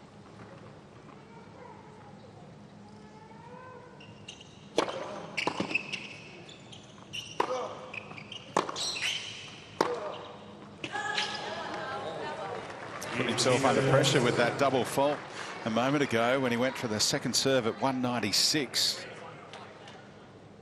And now he faces the double break with double break point. Yeah, one break you can make your way back in the set. If you were to get down double break here, that would probably be the end of the second set. Very crucial moments here for him to find some serves and see if he can bail himself out, as he oftentimes does.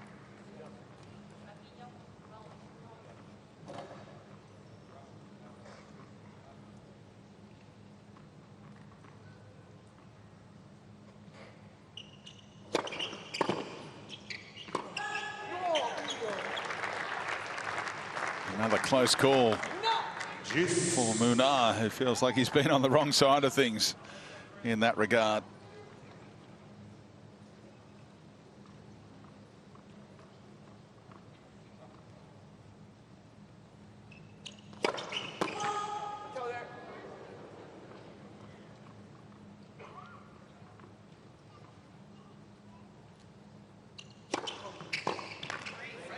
Gee, that was tight. A puff of the cheeks from Fritz. That was right off the service line.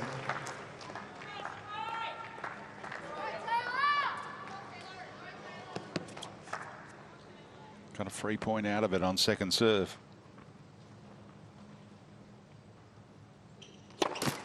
Winning less than 40% behind his second serve in the match. And 20% in this set.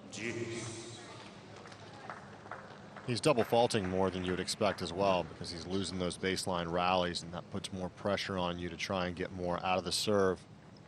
So all of those things, they have a ripple effect.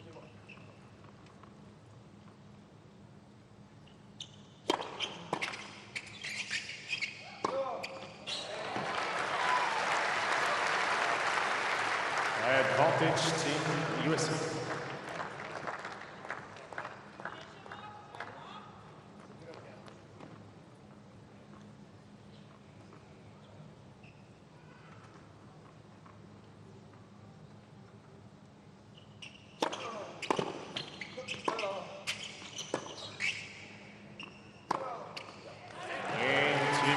Keeps it at just the solitary break. Got out of a jam there. Team Spain needs 3 games to form.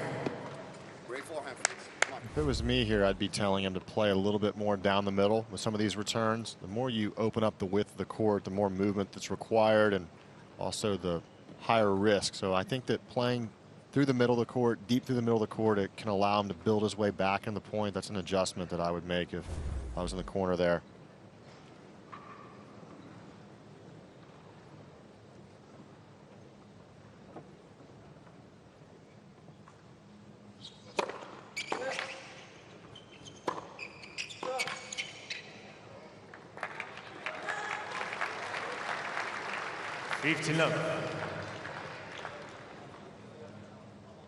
Upset Sasha Bublik in 5 sets in the first round of Wimbledon last year.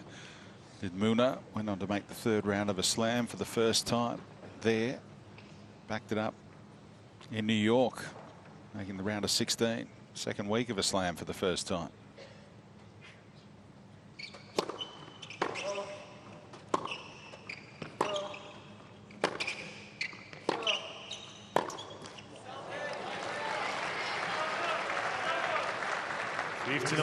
He actually played a very good match against Casper Ruud at the Australian Open too, if my memory serves me correct. I think it was maybe first round. He lost in a tough one, but it was a great match. So sign of improvement when you're progressing deeper in Grand Slam level, especially over best of 5.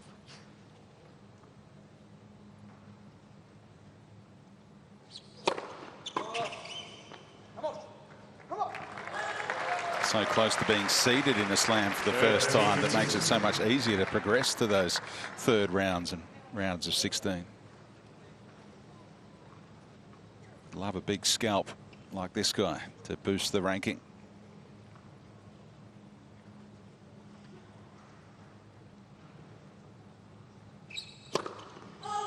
Against top 10 opposition throughout his career, 4 wins, 21 defeats.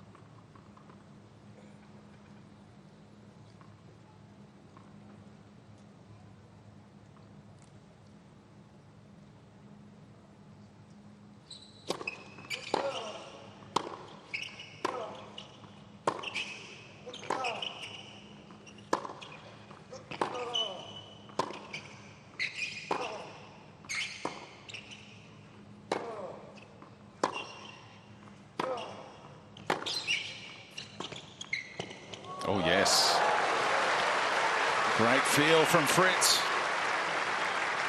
Yeah, we saw last year Munar, he doesn't play like a typical Spaniard with the heavy spin, especially off the backhand. It's quite flat, but I thought last year he did a really good job of just adding a little more aggression into his game. His stance during matches was a lot closer to the baseline. He was prepared to try and flatten the ball out and just try and finish more at the net. We haven't seen a lot of that in these last couple of matches here in Perth, but I think that's why he improved so much in 2025. A lot more aggressive.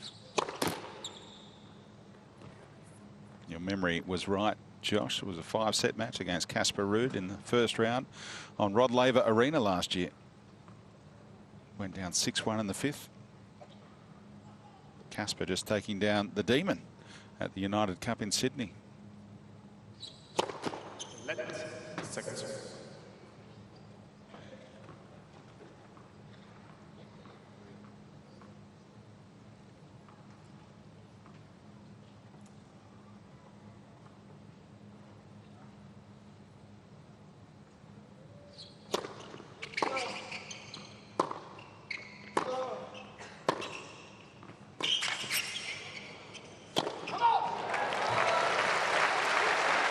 He's not missing any overheads. In fact, when he goes to the net, he's winning 93% of those points.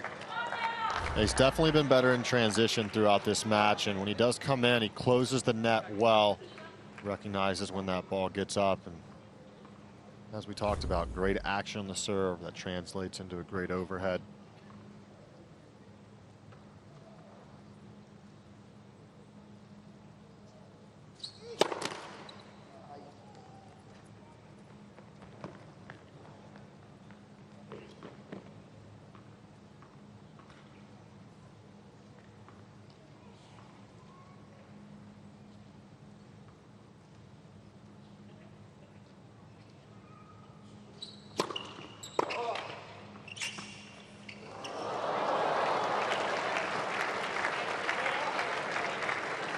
Fritz has been at 30-all and deuce on several occasions, has yet to have a break point, and he's had, I want to say, at least 5 or 6 of these opportunities at 30-all or deuce where he hasn't been able to break through. So important to make sure he pushes Munar to endure at least a few strikes in this point. Unless this serve is right near the line, he's got to try and find a way to get it back.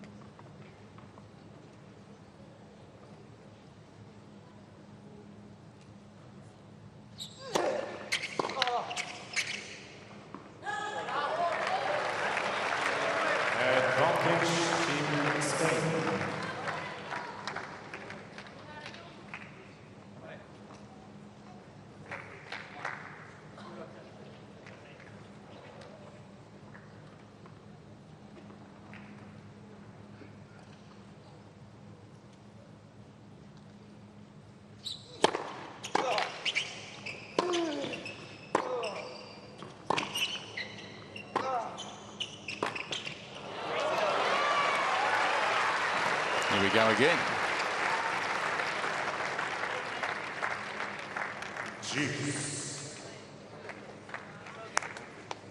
Come on, good left, good left, good left. Keep it up. Good job, bro. Come on. Come on, on hand. Come on. After a trip to the towel for both players, the serve clock has run down to less than 5 seconds here.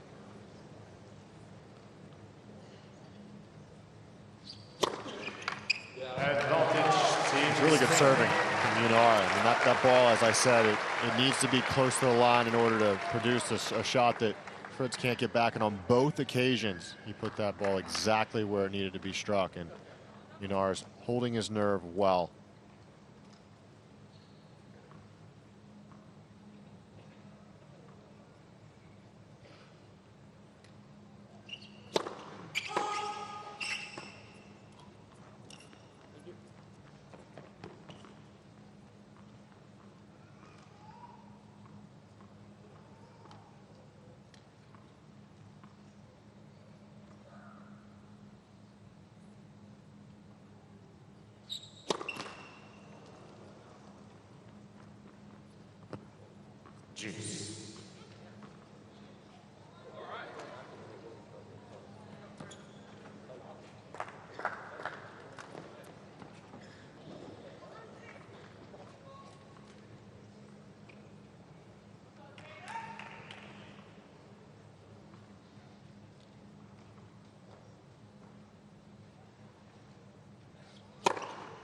Advantage, Team Spain.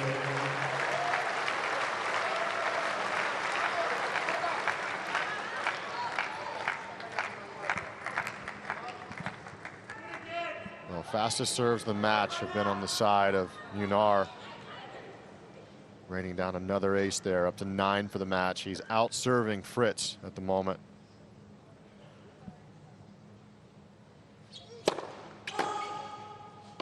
9 aces to 3 doubles compared to 8 to 4.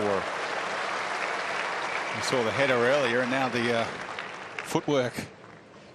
Perfect little side foot to the ball kid.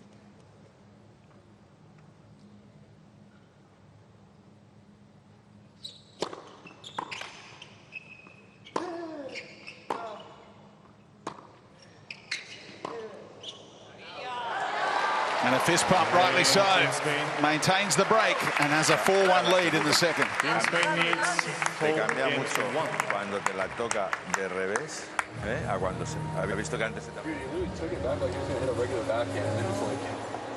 Dude, the guy had an amazing service game, he barely held. Right there. It's so unlucky. I'm like, oh, it's so obvious his tee serves better. When he's hitting the slider, he's missing the spot. Right, and then I lean tee twice, he goes wide spot, and then I like, okay, I'll respect the wide, goes tee. It's like, what? It's like. It's a good service game by him. It's fine. I couldn't possibly be making like worse decisions. He needs to keep coming up with it over and over again. It's fine. Stay with it.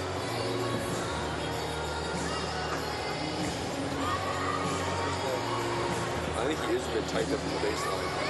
No, he is. He's like chipping that. He's like going big on second. Yeah, that's what I'm saying. So it's like, he did a great job of stabbing some returns. So he's feeling pressure. He's playing like overly aggressive. I feel like I've been all over his serve the whole match, and I don't think I've had a break point. I think I've had like 8 30-all deuces. I haven't won one. Well, you can keep persevering. Fine. Keep at it. I know. Taylor Fritz just saying, I don't think I've had a break point yet. And he's had all those 30-alls and deuces. He's right. Still no break points. The only break points in the match have been Munar's. He's had 3 opportunities and he's broken Fritz once early in this set. Time. Coco Golf was enjoying the music. Doesn't want the DJ to stop. Well, it's good to see her in better spirits. That's one of those things about these team environments. They can pick you up. You can't stay too down on yourself. Taylor Fritz is starting to make his way into some of these return games. Just got to keep that pressure on. That's what Mike Russell was saying to him there. You're putting him under pressure and he's having to go for more. That's what we want. Just because he's gambled a little bit and he's come out good doesn't mean we get away from that. Coco Gauff is going to be hoping Taylor can close this out, give her a chance to get back out there in the mixed doubles.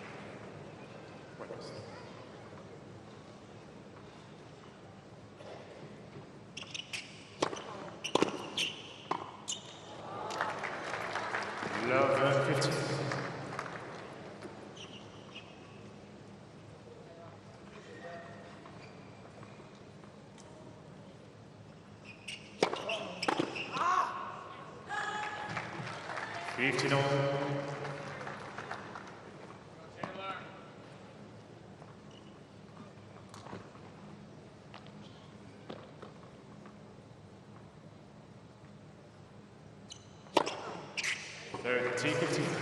First serve percentage has gone through the roof today for Taylor Fritz. It was down at 53% against Baez in his first match. He's lifted it to closing in on 70% right now.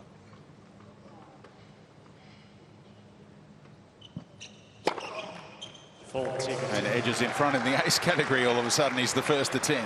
Yeah, well, he's been serving great throughout the match, and the break that he lost here in the second set, that had nothing to do with the serve. He was in the net in good position there and should have closed out those points with his volleys, and it wasn't the serve that let him down. When you're not hitting aces, all you can want is to try and be in advantageous positions, as he was there with that short forehand. And at that position, you've just got to try and make sure you finish the point off. And on that one occasion that he did get broken, it was just a couple of those points that slipped away that probably shouldn't have.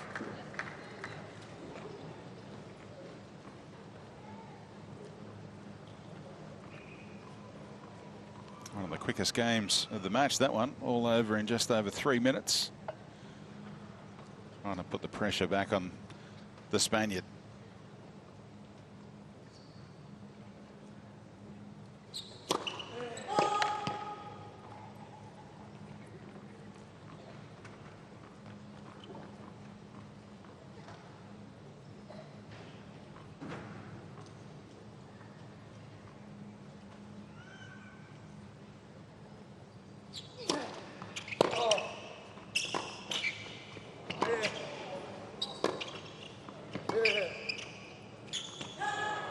And some of the racket work of Munar, Josh, watching at court level there. He snapped the backhand cross court there. Yeah, I'm loving it. You can see he's just decided to be a lot more aggressive and getting a little more creative. So absolutely, and sometimes I feel over the the last couple of seasons he was just a little too safe. And he almost has that perfectionist mentality where he wants to do everything perfect as opposed to being prepared to lose 1 or 2 points by creating a bit more pressure and taking time away from their opponents. So, yeah, I'm liking what I'm seeing from the Spaniard.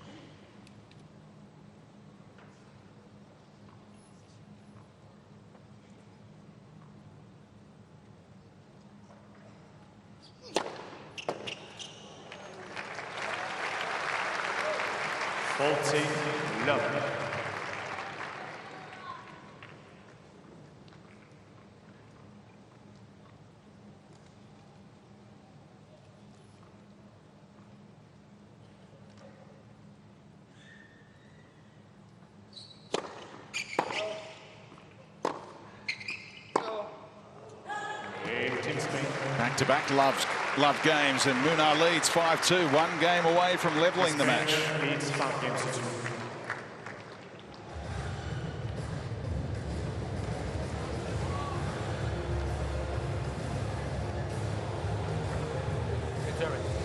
Yeah. You served well. Yeah, you served well.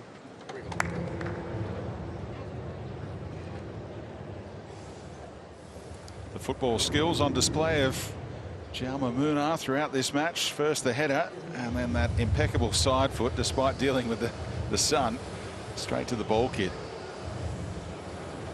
And they'll be appreciating his tennis and his football skills with those Spanish football shirts in the stands. Of course, they went through a real purple patch about 15 years ago, winning World Cups, winning European Championships. And hoping they can win the United Cup. They need a pretty special result today to stay alive. Y luego la segunda, el tío se asusta. La primera te salió larguísima, pero que a veces no hace falta ni que te salga tan larga. Ya se asusta un poco y ahí le buscas tú para el lado, que es donde lo pillas dentro y lo puedes mover.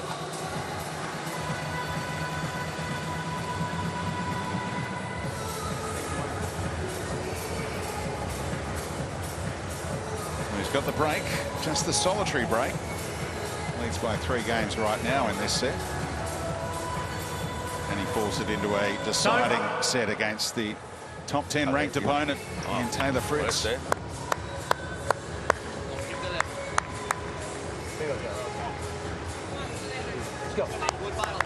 Josh, I've got a little journey for you down there. How's your journey knowledge? Good, very good. I won't stop believing, Ryan. Well, Team USA is trying not to stop believing here in the second set. This DJ seems to be on point. The other day he was playing a little Eminem at the close of the match for Wawrinka.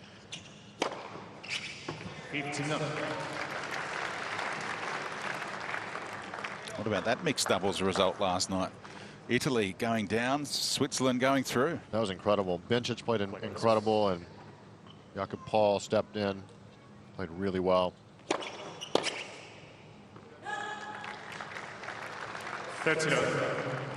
Against the team that won that star-studded mixed doubles event at the US Open last year, defending their title from the previous year when it was played in a different format, of course, Irani and Vavasori.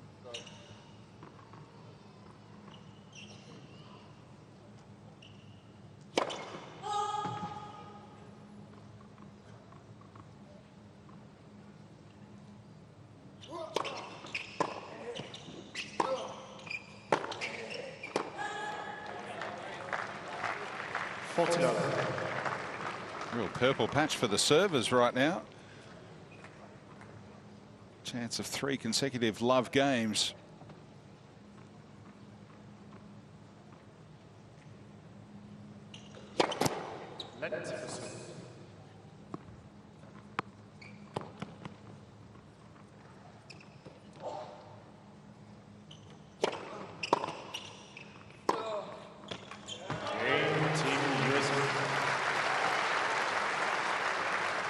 And now the pressure. Jaume Munar, can he serve it out here at 5-3 for Spain? Well, we take a look at some of the things that have helped him throughout set 2 compared to set 1. Here's his average rally hit point in set 1. As you can see, a few feet behind the baseline. Let's take a look at set 2, much closer to the baseline, up in the court. That indicates more offense and more opportunities to transition, which he's done so effectively here throughout set 2.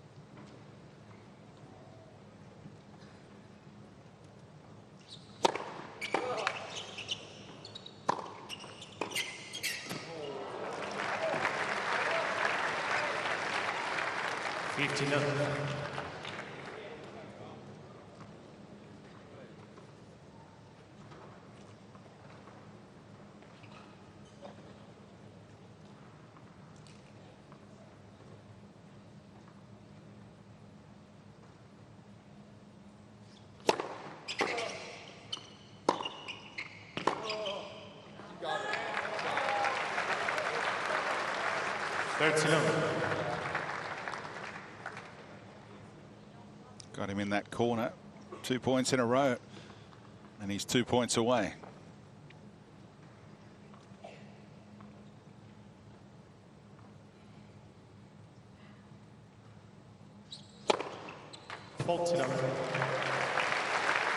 Into double figures for aces. That one at 212 Ks an hour.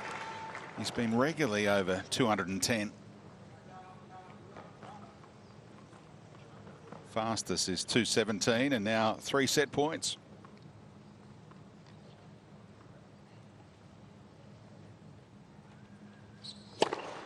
And second set, Team Spain. Very impressive way to serve it out. He does it to love with back-to-back aces. 6-3 second set. We're going to a decider.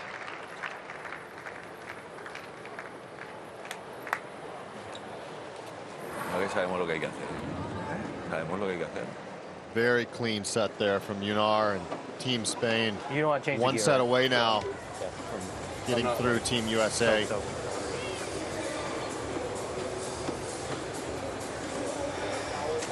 He's doing well. Here's a look at the stats from set number 2, all over in 43 minutes. And first serve points 1, nudging 90 for the Spaniard. Yeah, and the unforced error count down at just 4 unforced errors for the entire set from Munar. That's a very efficient set, especially considering how aggressively he played. We saw that court positioning graphic just a moment ago, indicating that he's up in the court and striking the ball more offensively. Sometimes players will play defensively and their unforced error count goes down. But when you're up in the court, swinging out the ball and not making mistakes, it makes it really tough on the other side of the net. We see a very comfortable 6-3 set for Jaume Munar playing for Spain, trying to send them through this tie. And if they win, that would send Argentina through in the groups.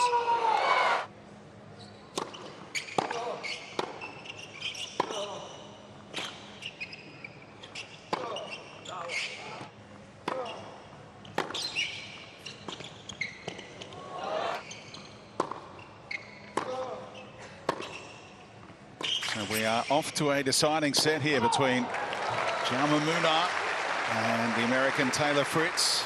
So can Spain, who are being cheered on by Argentina, get it done here? Of course, the big upset earlier was Minero taking down Coco Gauff. So if Munar was to win this match, then Argentina would go through as group winners. And then it would be a wait and see who goes through as the best runner-up here in Perth to the quarterfinals.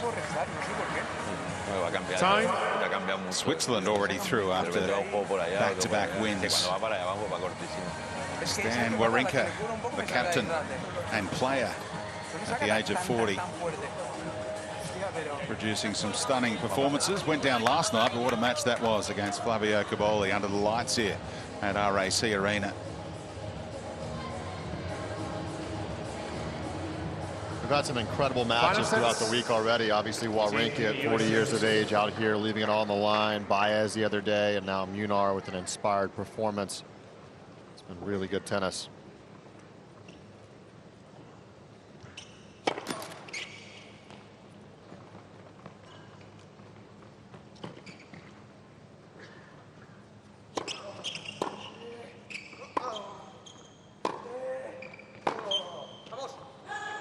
let's just see courtside here if Taylor Fritz comes out with some, big energy at the start of this third set. I think he needs it. He just can't just expect to roll through this. Munar's definitely lifted his level in the last half an hour, so we need the big serving American to fire up early in this third set. Otherwise, America are in a lot of trouble in this tie.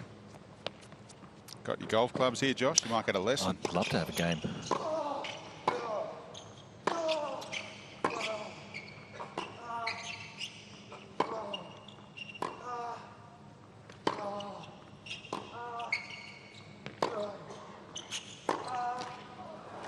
It's my understanding that Minjee Lee and Minwoo Lee are both here to maybe greet the American players after this tie comes to a conclusion. Well, there we see. They're just sitting right next to your commentary box. So just poke your head out and ask the question. With the autograph book? Yeah, why not? They met Minjee at the Paris Olympics. They both represented Australia wearing the green and gold there.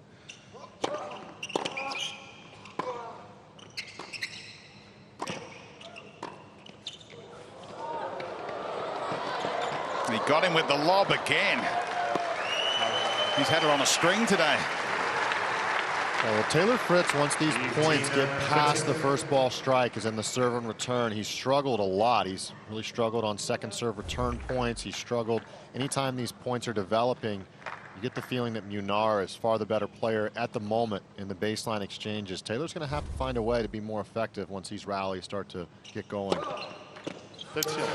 You're right, Ryan, and I'm sort of surprised given the physical state that he's been in. It's well documented. He's talked about how it's been a limited pre-season. I just thought he might have had a bit more of an aggressive mindset, like with the serve, then the +1 shot or the return +1 shot. That second shot, he's just been a little passive, I feel. Well, of course, he's hitting a lot of aces and service winner, as he always does, but Munar's matching him blow for blow in that sort of category, which is why these baseline exchanges are favoring Munar overall on the score line, because they're not really seeing a big discrepancy just in service stats. Both guys are serving well.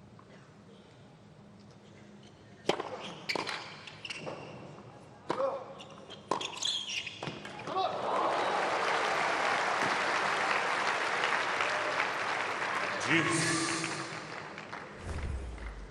you can get the ball with the shoelaces of Fritz, that's a win.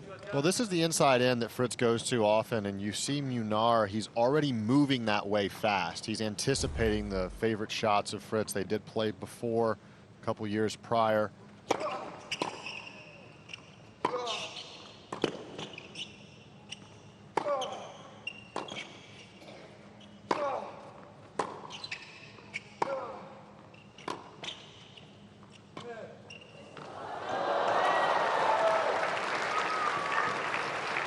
Tried something audacious under pressure. In that previous meeting at Indian Wells, Fritz ran away with it 6-1 in the third, but he's facing an early break point here. This is dangerous territory because we have played this entire match and Munar has not been broken, has yet to face a break point.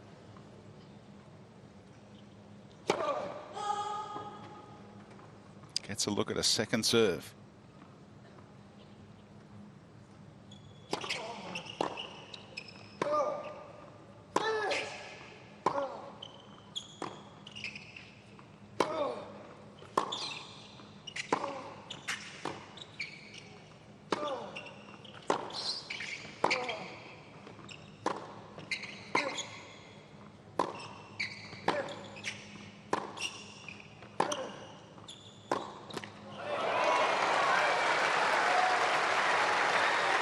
Well, if Taylor Fritz wins this match, we're going to circle that point right there. It's a great point from Munar all the way up until the last strike and put Fritz under pressure. Could be a turning point.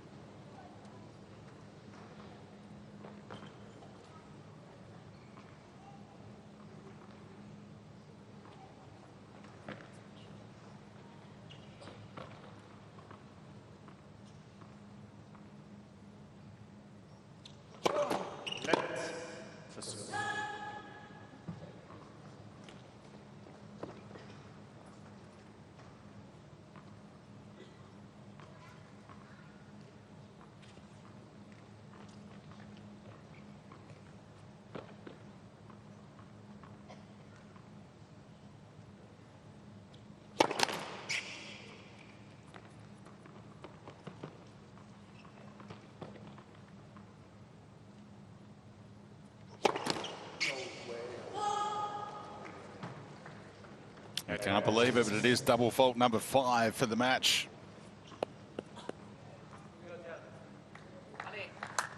Off the net cord and long, so yet another break point. 5th for the Spaniard.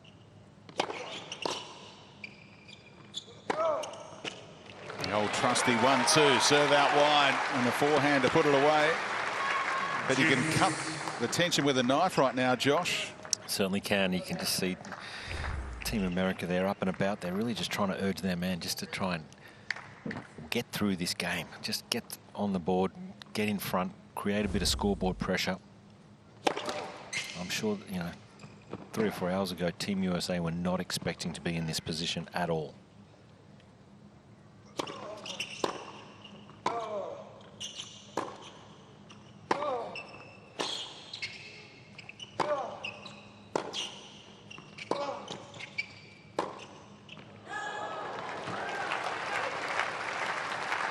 Advantage Team USA.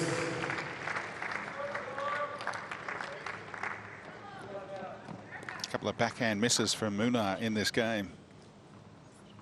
Out of nowhere, really. Wonder whether Fritz is filing that away. Game Team USA. Gets out of jail in that game. That's a massive hold there. As you said, Munar, a couple chances there he'd want back. Just a few backhand errors that slipped away. But for Fritz, this will feel like house money. It's a right play. No, but he just chips and... I know. He just chips and runs because the balls are absolute melons, so it's impossible to blow away. I know.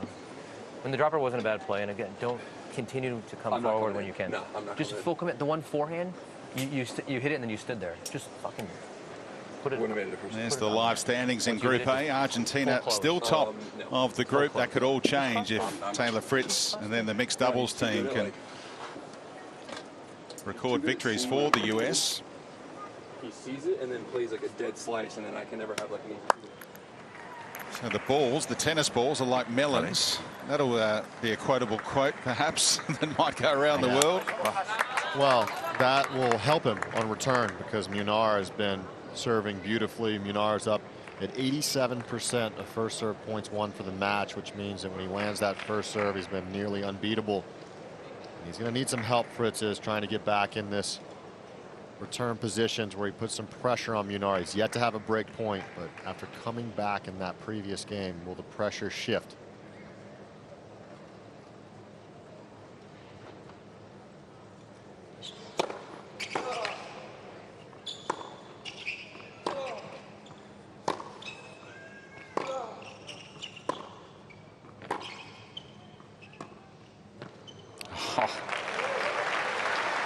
Nice change up there.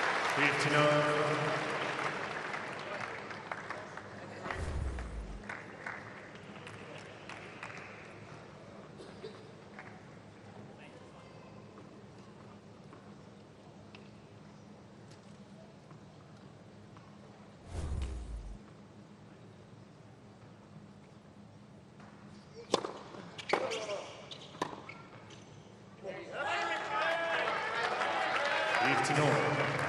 He had that experience in the Davis Cup final last year. It went to a 3rd set against Caboli.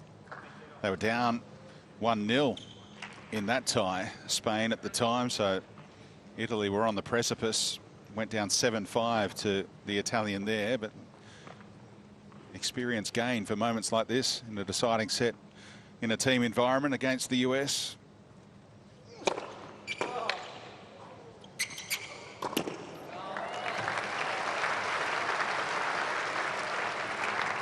Oh, he's just played a lot of matches at the end of last year that were meaningful matches and obviously had a good off season. He's coming in here strong and fit, serving really well, and I love how fast he got up. Look at the contact point of that ball, well above the level of the net, which is what you want to do. You see a short ball chance. Get up there quickly. Don't let the ball drop.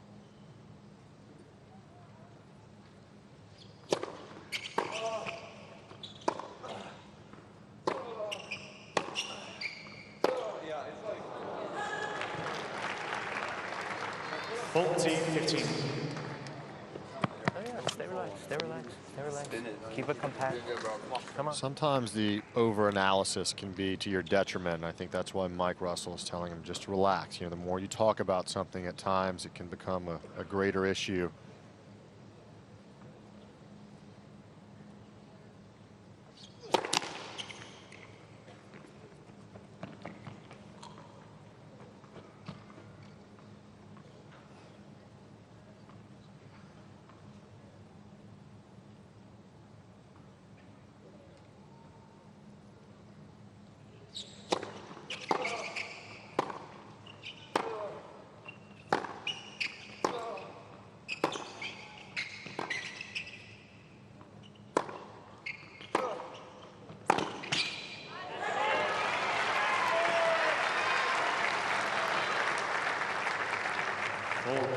Another positive reaction after rifling that forehand into the corner.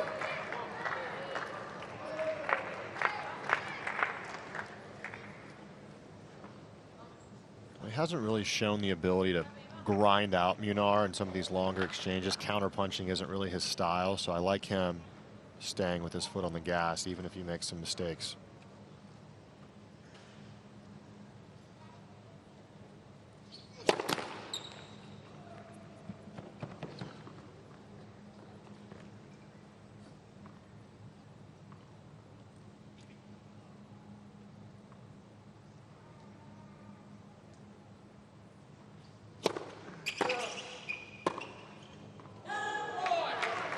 He's let Fritz back in here.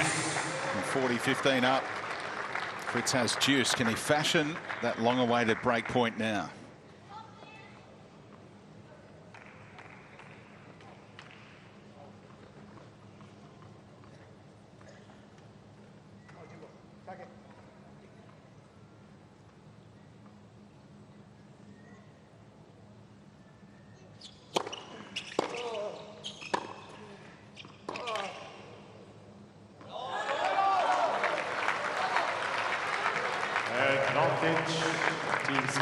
Pretty good return. Munar had the answer for it.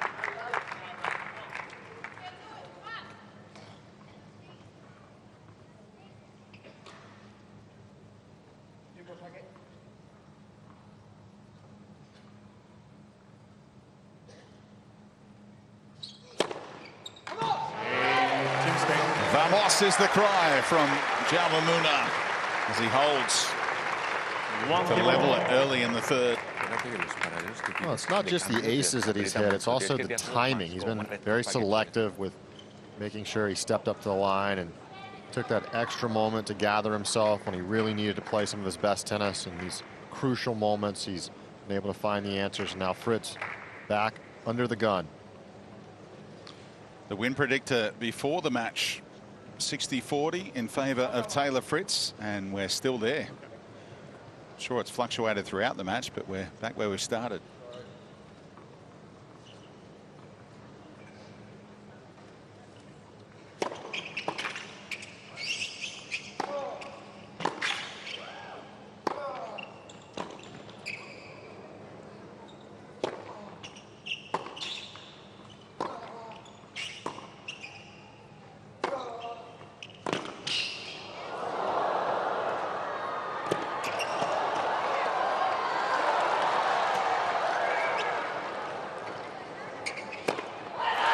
Turn a point around this guy.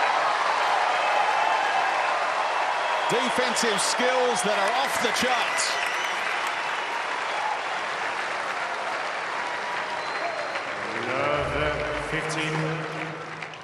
Well, Fritz in total control, and it wasn't a bad drop shot. But Munar in the full run. I can't believe he was able to control that ball with double hands on the racket. A lot of times players will take that left hand off on the full run. Really well done.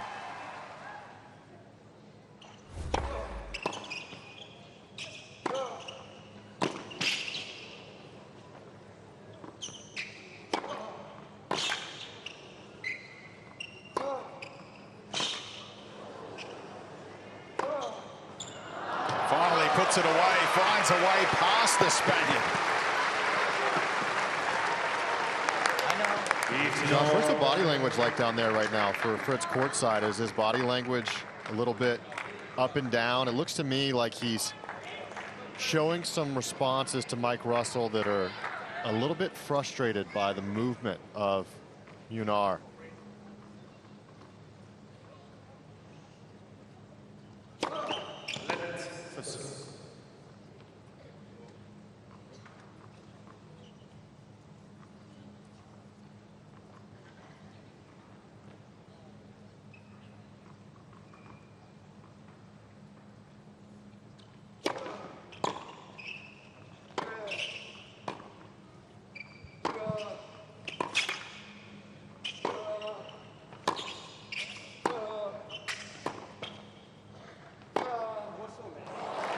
Yeah, slightly concerning. I think, you know, he's just ripped at that point before when he's ripped the forehand winner. That was an unbelievable shot, and I think he's just frustrated. You know, you heard him say, just want to keep an eye on Munar here. Just asking the question about something with the umpire. But look, Fritz is frustrated because the balls are heavy. He's getting a lot of balls back, Munar, and Taylor Fritz is not enjoying having to hit a lot of extra shots. So is his frustration in the direction of the box talking about the balls or more about Munar's movement? Which one is he kind of narrating? I think it's everything. He just can't believe that he's having to hit not just one or two, but more like 3, 4, 5 incredible shots just to win a point at the moment. You know, you got to tip your hat to your opponent when you're playing as well as Munar is, and I think if Taylor can just keep calm, he'll get his chances. What you don't want to do is you just don't want to do anything silly and sort of give away a break early in this third set. Right here, come on.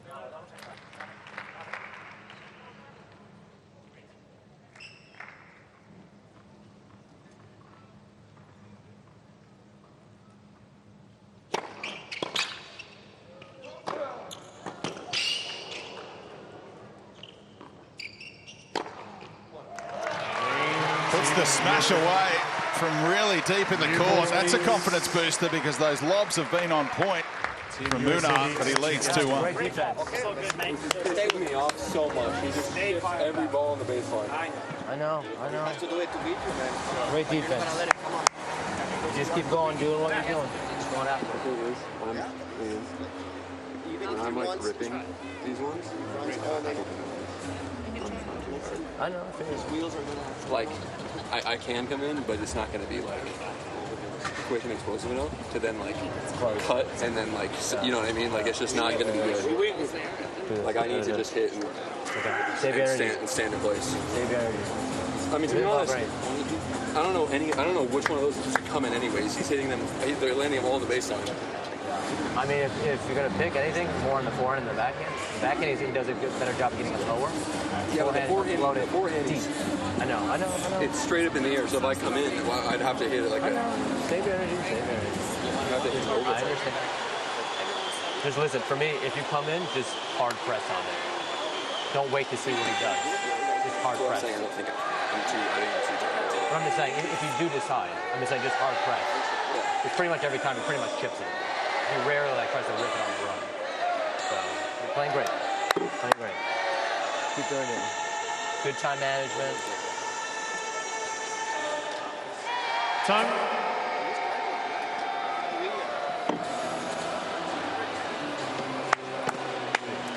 So Taylor Fritz going down the end where you can enjoy a bit more shade right now.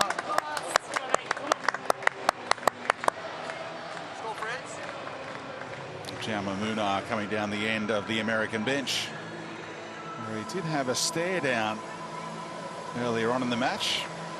And there was a query towards the chair umpire in the previous game. So watch this space at the moment.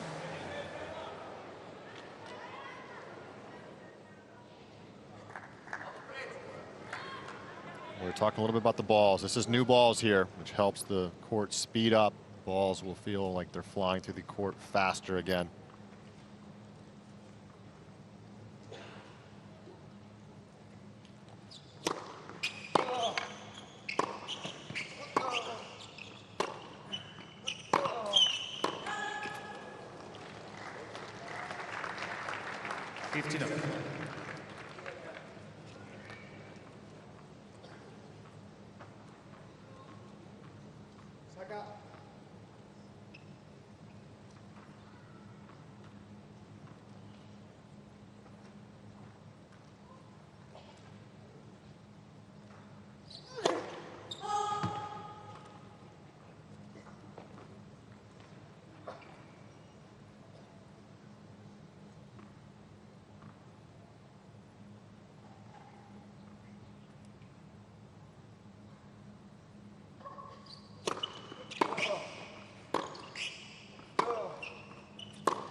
More frustration for Fritz.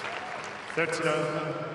Right in the point again, but sending a ground stroke just long.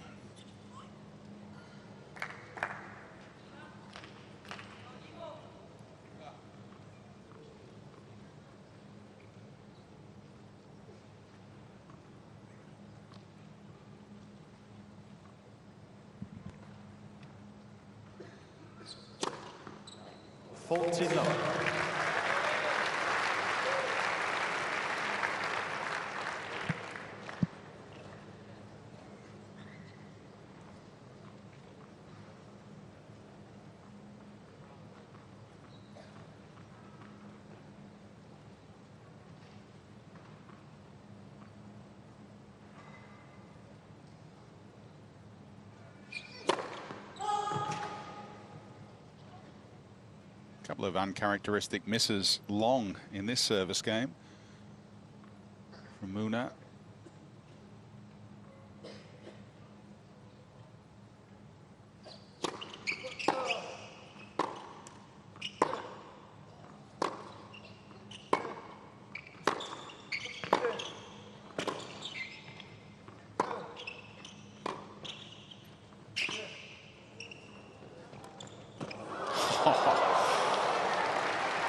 Tried a really cute one.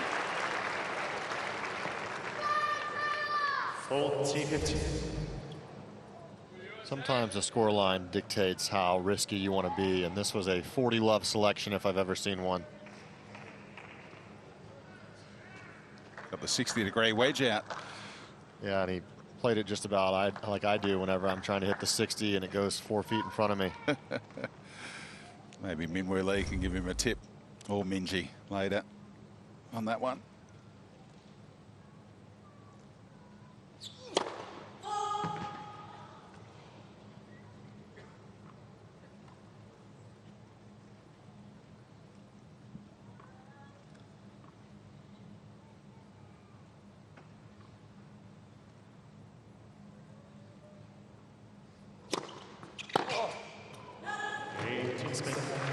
Munar holds. 2 games all.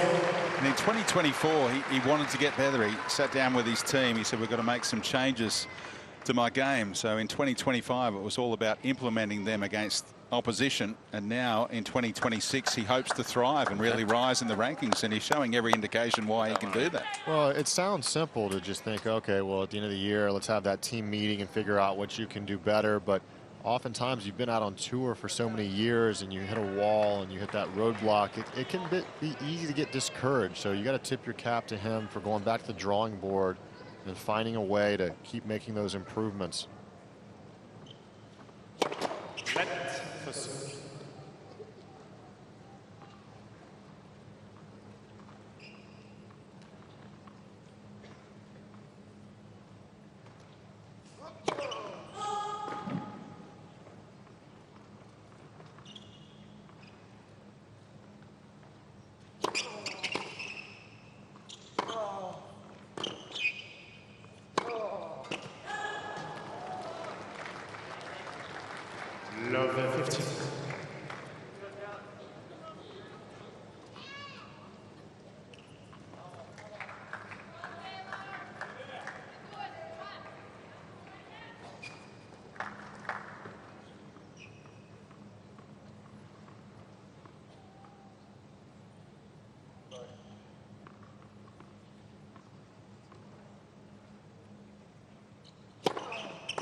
we saw those win predictor coming up at the start of the match, and then at the start of the third set, they're at 1-1. And I wonder if that takes into account the actual statistics that are happening in this match, because if that's just a matter of the fact that the score is completely level as it was at the start of the match, then of course it'd be the same. But if you're looking at the stats from this match, it's hard not to say that Munar hasn't closed the gap.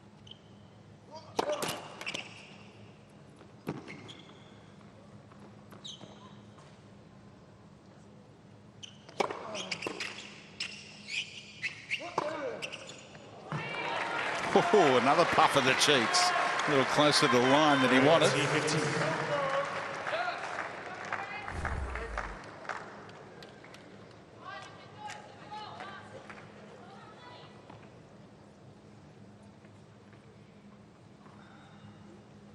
When are we going to catch a break?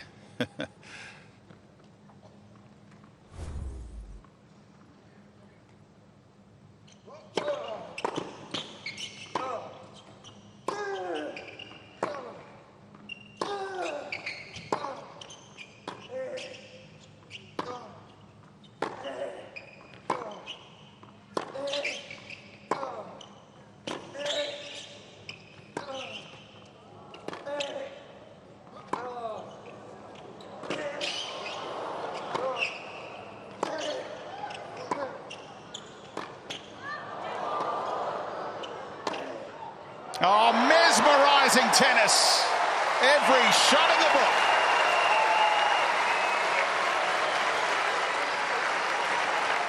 That's unbelievable end-range defense from the Spaniard. Look at this. From corner to corner, Fritz had him on a string. Just took his opportunity.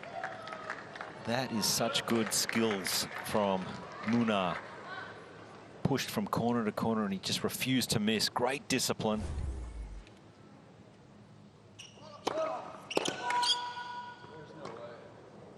Foot fault has been called here. There's no way, says Taylor Fritz, but they found one.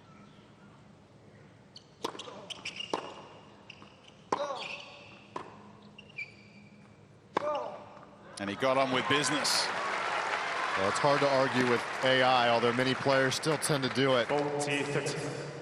Really good job refocusing there. Obviously, that first serve was hit to a really good spot. I think that was where the frustration lied.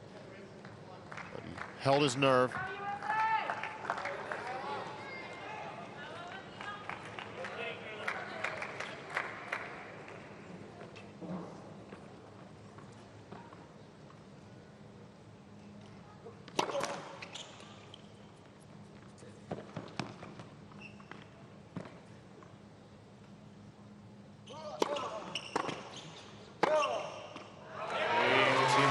Loves that. Taylor Fritz able to hold on serve here in the third and deciding set at 3-2.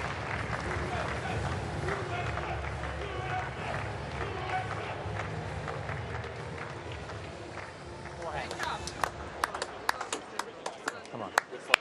Come on. There we go.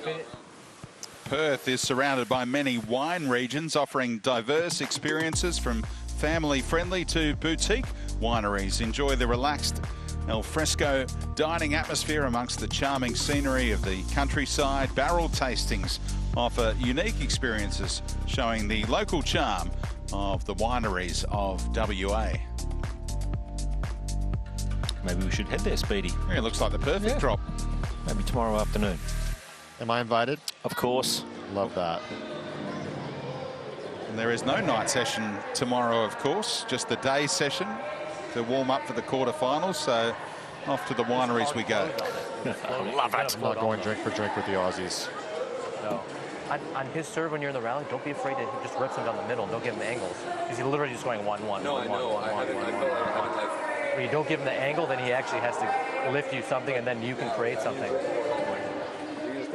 The water's here. Well, yeah, you can just fill it up on the side. Thank you.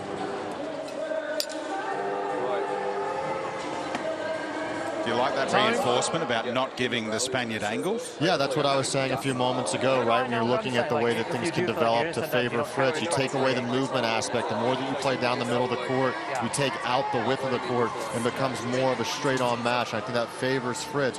Right now, these movement exchanges, as we saw, Munar's moving. I mean, he's almost in the seat with Josh and finding a way back in the court and then end up turning it around.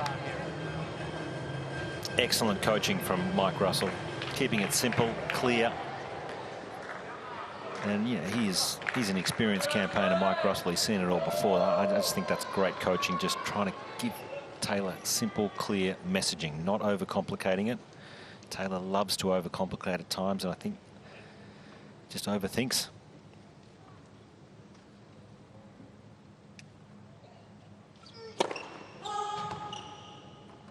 Taylor's really moving around his court positioning here, dancing around prior to the serve. Maybe some mind games.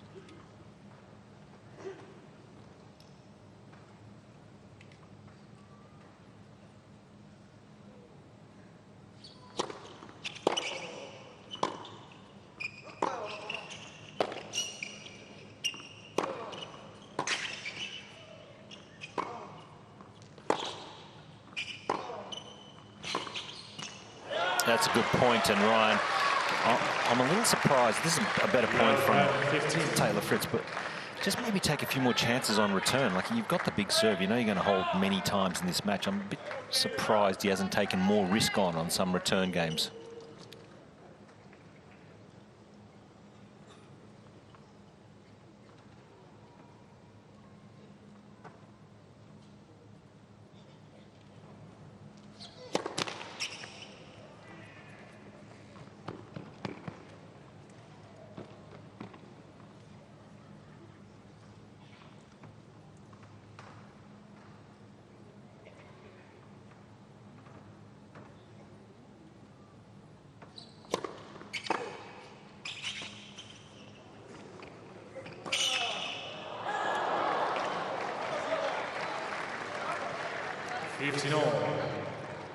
Just walked away a little awkwardly after that point, Fritz. That's a concern.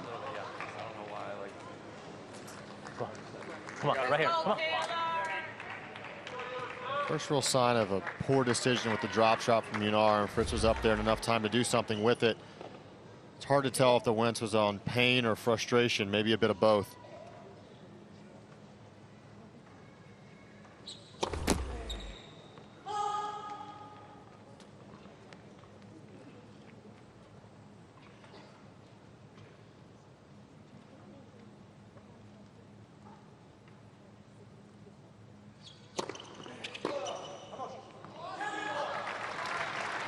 I think it's a worry.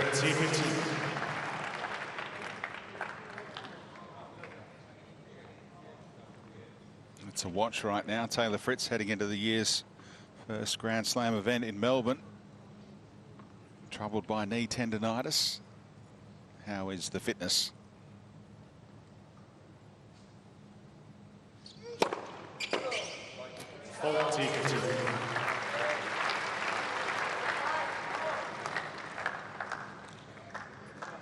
Two hours and 20 minutes into this contest.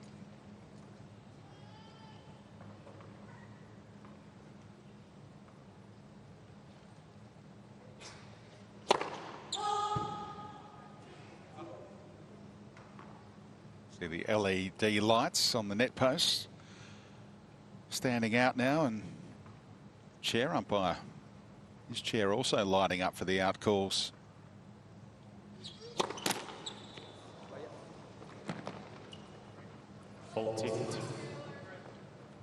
Well, the chair umpire's got far less on him than he used to have, where the calls were determined by him, a lot of times making judgment calls. So he would get lit up in a different way. The players would light him up vocally. Now he's lighting up with the out call.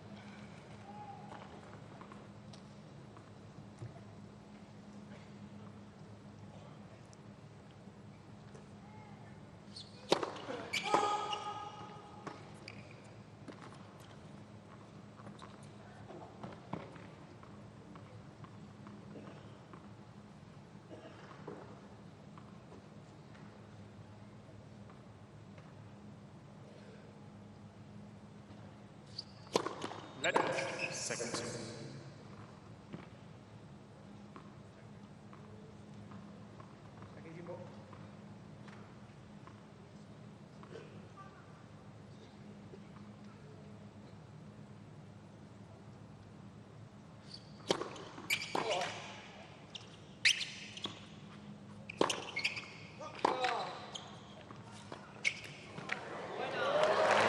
Didn't bother chasing that one, Fritz, as Munar holds for 3-all. 3 games all. Te da mano para el resto. Yeah, doesn't matter, doesn't matter. Good second. Here we go. Come on. Out here, Taylor. Come on.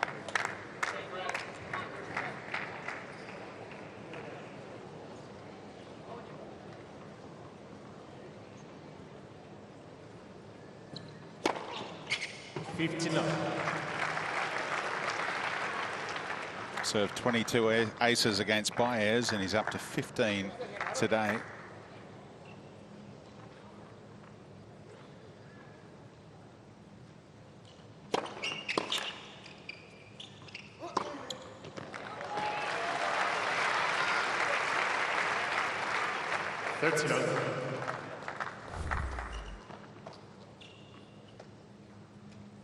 Would have put this one away, and then the legs seemingly just buckle inwards a little.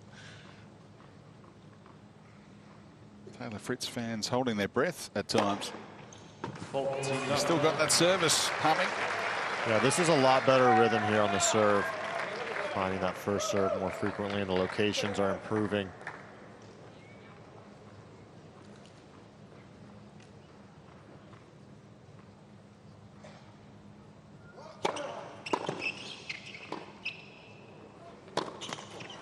What a little backhand pick up off the baseline that was from Taylor Fritz to close out a love game. He leads 4-3 in the third. You want to change in your last one? No. No? Feels good?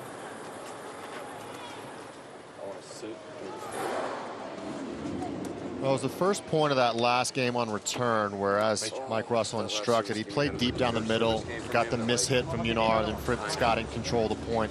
I really like that play. It's a safe play. It's a play that he can do in a sustainable way and still find himself on offense. Be ready for the big body serve in the second sometime. I feel like he's going more on my forehand. Especially on the outside. Oh, on the deuce, I think he's going more on the forehand. Fine. Again, just staying low, keeping explosive. I do like that, like, first chance I kind of get a good look, pulling that backhand into the forehand. Because whenever I hurt him with a backhand cross, he just chips it back, and then it's like, he kind of just resets. It's like really Keep looking to be aggressive when you can. Good like when he chips his forehand, like he floats a little more, so then I can like. You get on top of it more. Yeah, the backhand gets it so short. After nearly 2.5 hours on court, Taylor Fritz has a game plan to try and break down Munar here in the clutch situation late in the third. He fancies his backhand to the Spaniard's forehand. Looking to change direction there, get Munar expose the forehand side. He also feels like Munar is trying to target his own forehand with his second serve. So he wants to try and continue to make his way into the second serve points. He's going to sit on the forehand return a bit more. I mean, look, you're looking for your opportunities. If he gets a second serve, he's got to try and capitalize. The way that Munar has backed up his first serve, it's been tough sledding all day. You've got to try and make good on any second serve looks you get here.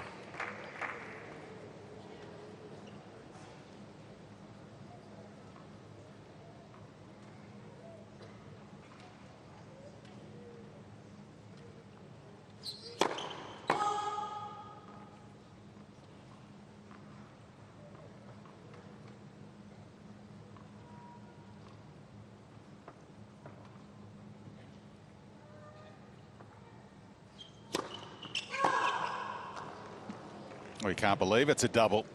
He wants a closer look at the close call. Well, he's got a lead.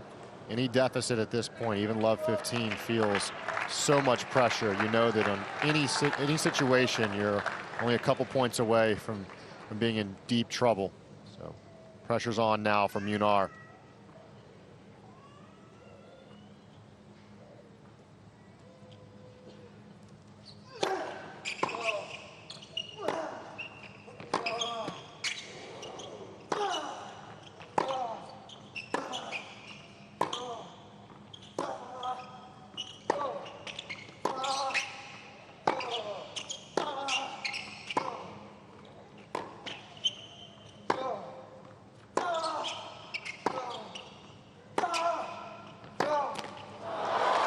He worked over the forehand, and the Spaniard had the answers. 15. Now, they were talking about going through the forehand side, but you've got to do it with speed. If he has a little bit more time, you see the unforced errors count rising now up to 36 for Fritz. You've got to go through it quickly. If it goes a little bit slower, then he has time to get through it. It's a different sort of stroke production when you're rushed.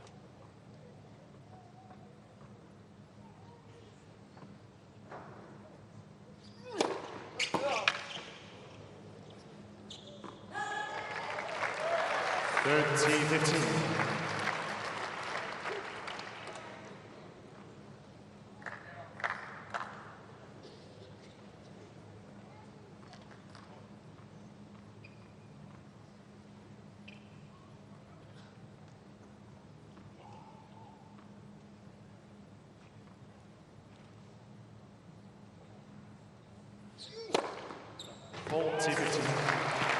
212 k's an hour out wide.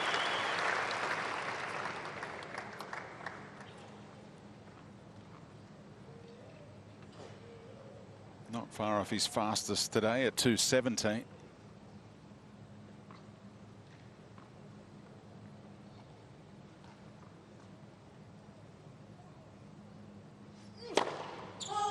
First to 100 points won in this match, as he saw, is won 10 more points than Fritz at this stage.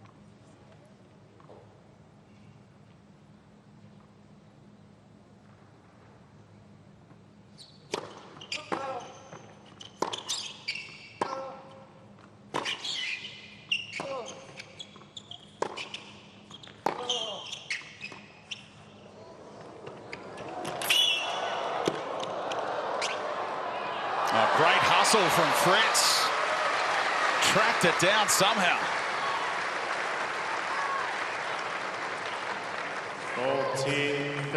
Well, I didn't think he was going to be there. He did well just to get all the way up to it, but then the location that he was able to put this little bump shot down the line, it gets in there behind Munar and could not corral the lob and control it.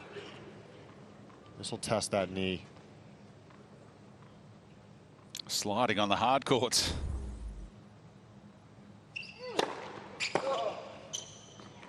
All to no avail. And maybe a change of shoe required after all that sliding. 4 games off.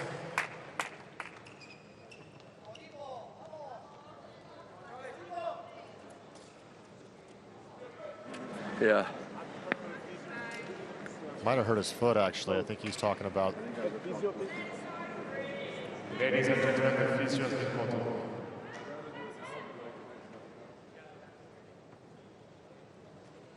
Tape. I'm bleeding, The nail? The tape didn't come off. My foot's bleeding. Oh. Yeah. I feel it every time I'm like sliding. Yeah. Well, here, put the ice towel on and. No, that's fine. That's fine. Yeah. Oh yeah. Yeah, you cut. He's got blood all the way through. He cut himself, maybe with a nail. That's happened to me before. Yeah, you can see what's going on here. I think I just ripped some skin off.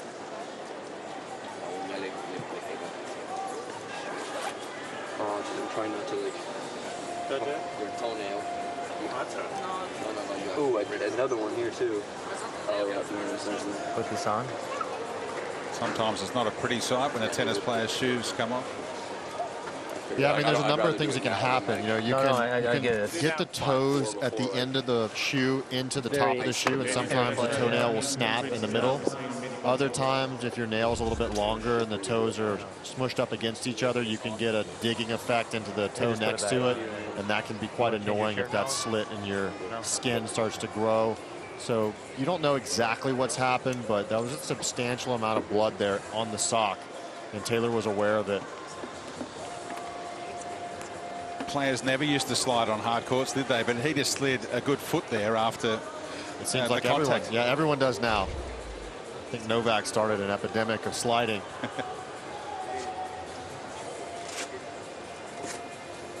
Josh, was anyone in your day that slid on the hard courts a lot? Not a chance. Not a chance. Just wasn't thought of. No, that's right. And you'd think you'd risk rolling an ankle or doing some serious damage, but that's how these guys are brought up to play, and just progression of athleticism and ability. It's fabulous to see. Did Leighton slide on the hard courts? I'm trying to think back to the quicker guys. He did.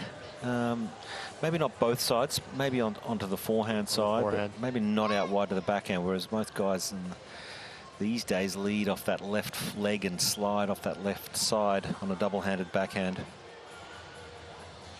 What about the contrast in footwear depending on the surface you are playing on? Yeah. Well, you know, you have the bottom of the shoes that are kind of tailored to each surface, a normal hard court shoe. If people think of a tennis shoe, that's typically a hard court shoe. You have a clay court shoe, which the grooves are a little bit more pronounced. They help you to grip that court underneath you. And it's also a flatter bottom on the shoe, which allows for more of the shoe to be on the court. It gives you a better grip. And in the grass court shoe, you have little pebbles, almost similar to a golf shoe, but in a not as a dramatic way. It can't be as pronounced as a soccer or a football shoe, where it digs the cleats in the court because you have to still play on the playing surface itself. So the grass court shoe has a smaller pebble to it that allows the court to still stay in conditions that are playable. So there's the tutorial on how players will slide around and use various shoes. You can just hear them say 3 minutes now. So it's an interesting stage. You don't often see 4-all. You know, it's evenly positioned, this match. So both players have got to come out pretty quick from this injury medical timeout, that's for sure. It's a sprint from here to the finish line. Yeah, we can see 20 seconds now left, the medical timeout, so he's got to wrap it up here soon, and you know, whatever he's doing, he's got to make his conclusion. Give Taylor time to get back the shoe on. That 3 minutes doesn't account for the time it takes you to put the shoe back on. That's strictly treatment only. Yeah.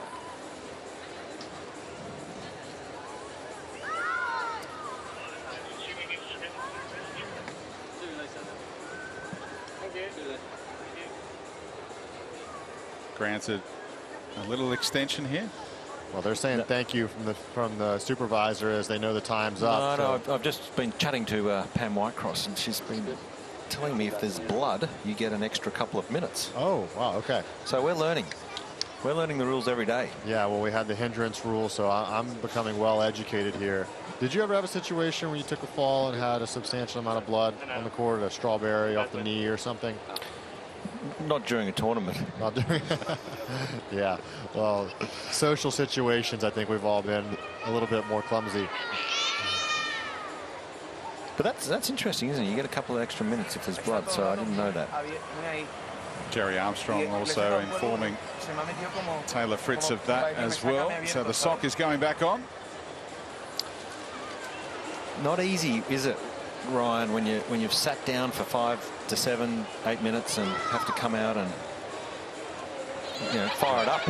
Well, Taylor told Munar on the changing just there when he was walking back to the bench, I don't want to do it before your service game, potentially at 4-5 serving. That's a long break if you're about to have to serve to stay in the match. So I think that it is the sportsman-like thing to do now at this moment when he's about to serve himself.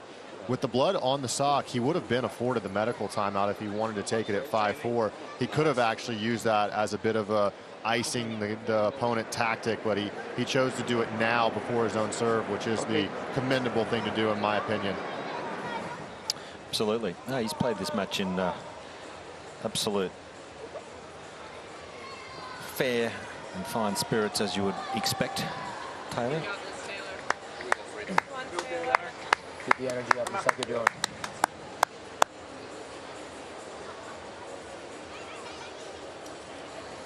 Yeah. Good energy, keep your chin. Come on. Come on. Drive over there.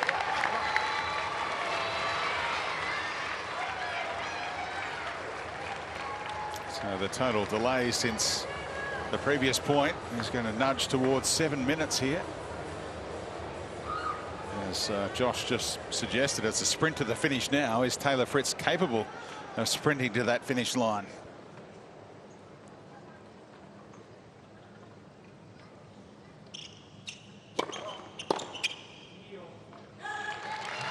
Now that really awkward part of the day as well, when half of the court is in shade.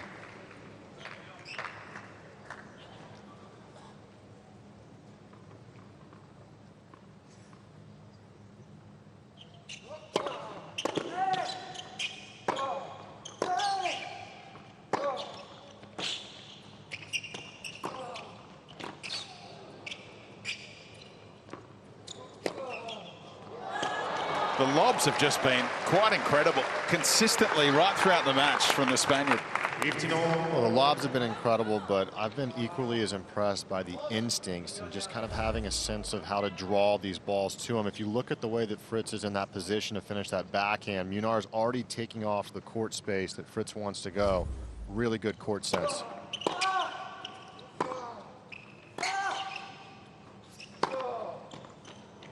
Oh, everyone held their breath. I can't believe it. What a reaction. Oh, my goodness. I mean, we're up here behind the court. I thought it was going out the whole way. At the very last second, it just took a dive. And then Munar took a dive himself in disbelief. Never seen that kind of reaction before.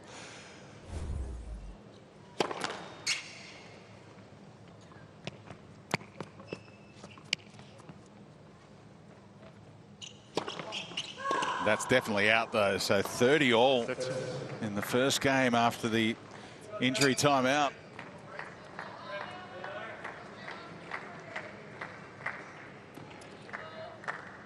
Which way would you be leaning if you were Munar here? Well, they've talked about going after a serve to the forehand side, so you've got to take away that.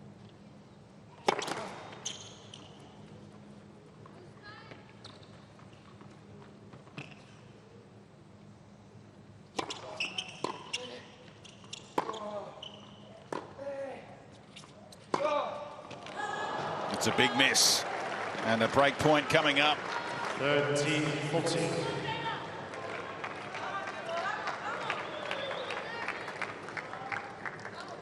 Just the 6th break point in the entire match, and they've all been on the Fritz serve.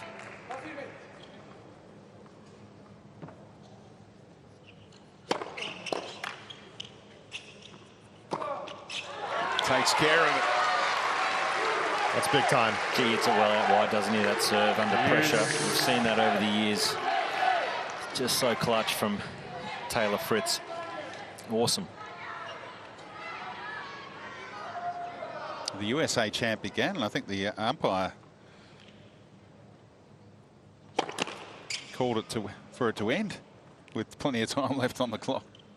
It's tough to get an Aussie crowd to simmer down.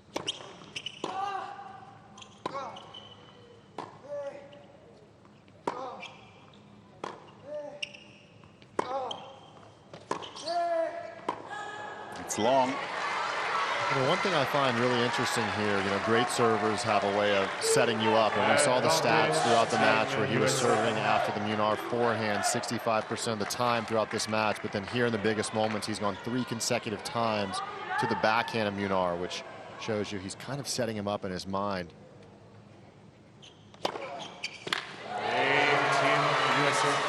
It's a great hold.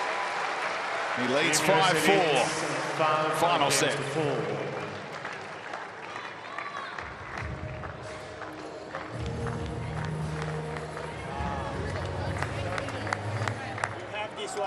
You have this one. Come on, Low point though, you see what I mean? You own it. Come on. I drill a flat forehand. You had a good lob, yeah. No. I sprint in, and he still chips it barely over the net to where I have to let the ball bounce.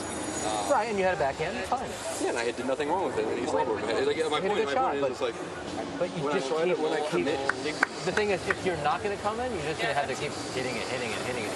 When I come in, he puts it at my feet every time. I can't like come in off a better ball. I hit it flat through the court. Well, I know, but I'm saying maybe you go back behind him with the backhand. Yeah, okay, but I would have had the same shot regardless if I came or not. It's like, it was a good point.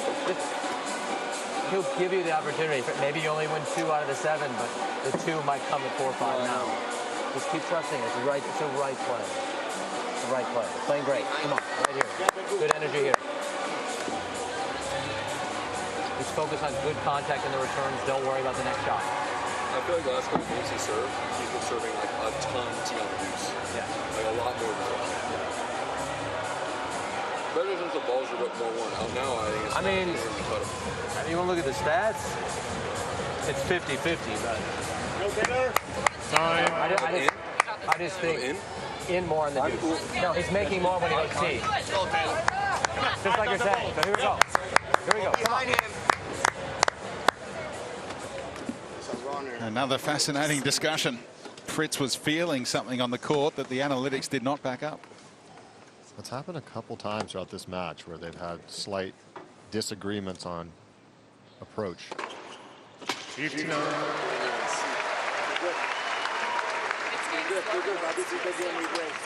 Here we go, Taylor.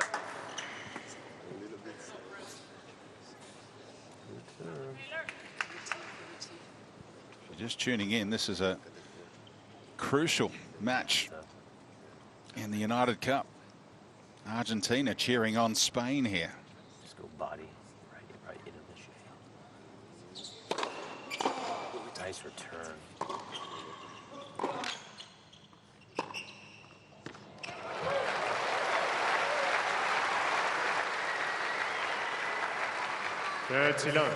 Spain trying to stay alive. They've got that first up win from Buzas Minero against Coco Gauff. That was a monumental upset earlier, and this would be another one if Munar can pull it off.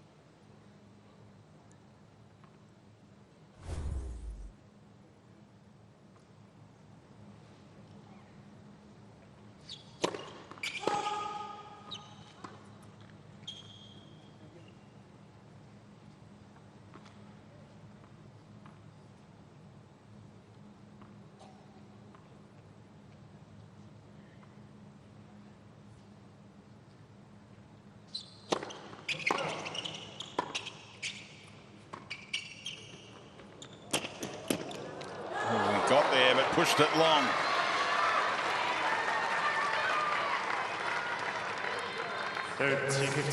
Fritz has been doing a lot better in the rallies here in set 3 compared to the other 2 sets. If you look at the stats on second serve points 1, which is where you see a lot of points developing, Fritz is much better in both sets.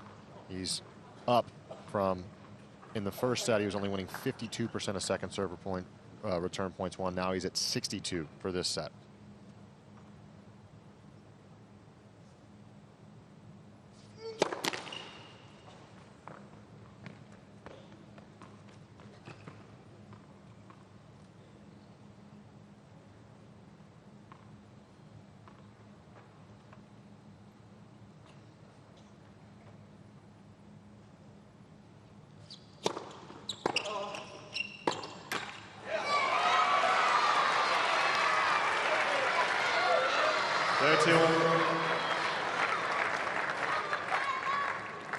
Another massive point coming up.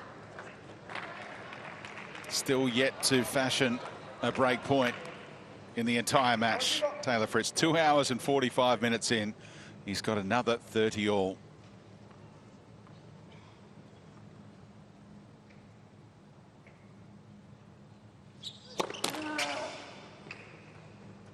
How aggressive will he be here?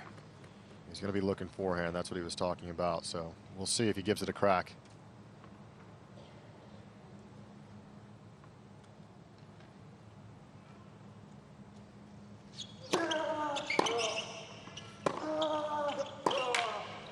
He went back down the middle. And not a whole lot on it. Well, that was so surprising. I mean, he told Mike Russell a couple games ago that, you know, it keeps going to my forehand with the second serve, and he got exactly what he was after on one of the biggest points of the match, and then he laid off just a little bit. So that's a little bit surprising to me.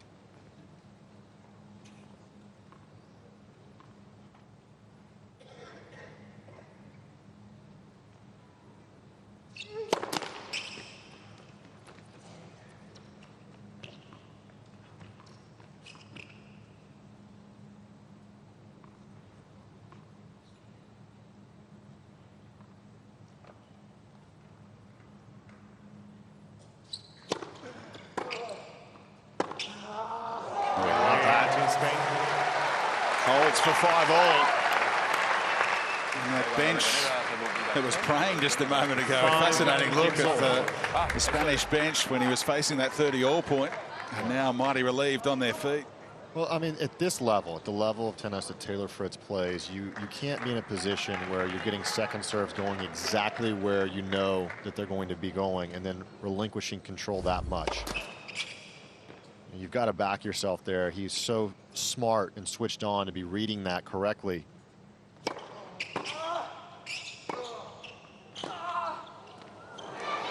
And then you get it right there on the racket where you need it, and just to massage it in and see what happens. I don't love that, but he's still been serving a lot better in this set, so he's going to need to see if he can rely on that heavily here.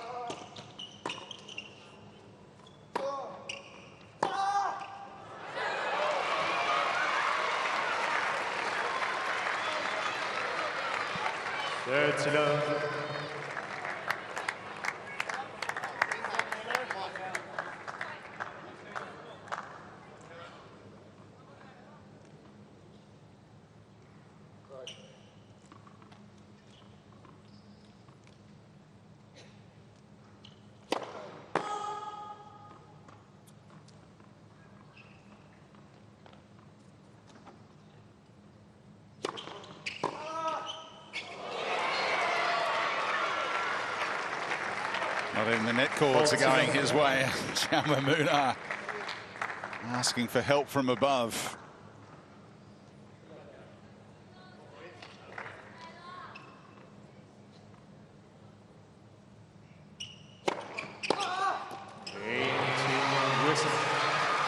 It's a love game. It's the first of 6 in the final set. Now we headed to a tiebreaker to settle it.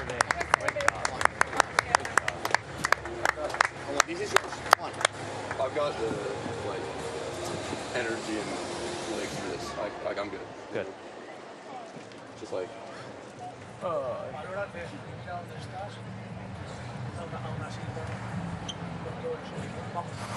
the 30-all was like, yeah, I could go for bigger, but I didn't think he was gonna. You think his forehand might break down a little more in the beginning? I'm not sure. Yeah, I mean. I think so, but. I mean, yeah. Fill it out, but I think so. It was good. Good returning game. Like you said, he came with some great shots. Yeah, I mean, I guess keep what you're doing. Like, No, you don't have to do anything different. I mean, maybe a little more aggressive. Maybe a little more aggressive with those returns. It's just tough because they're both pretty low to my forehand, so it's like you gotta like up down, you know. Yeah. Stay low and go after. But yeah, this next game I'll be more aggressive and on the seconds and like try to like drill it into his forehand first of all. Good, playing great. Jaume Munar, one more game left to avoid facing a break point against Taylor Fritz, but there'll be a whole lot of nervous tension in this game, you'd imagine.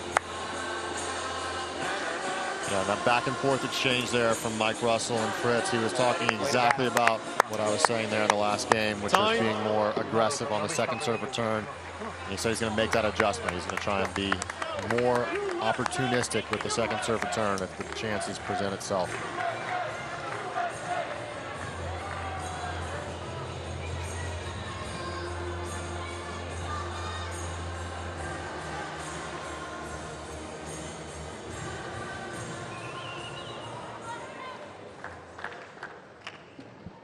After the sing-along, it's down to business here. Crunch time. For both players, both countries.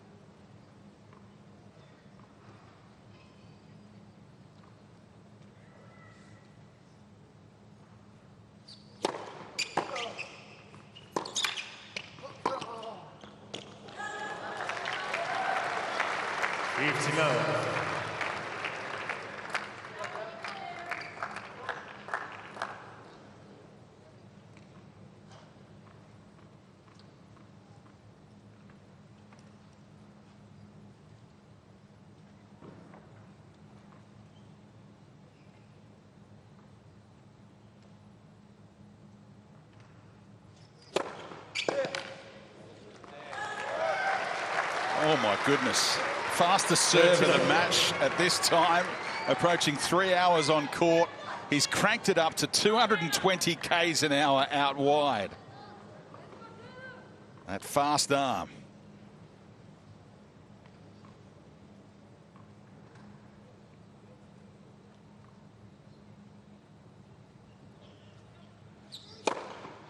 This guy is 6 foot nothing, 183 centimeters.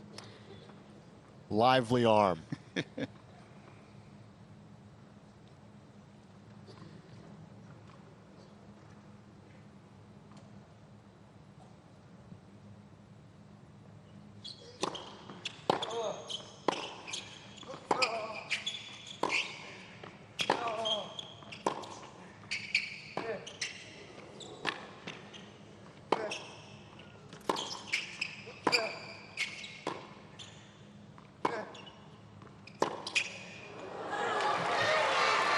Finally wears him down.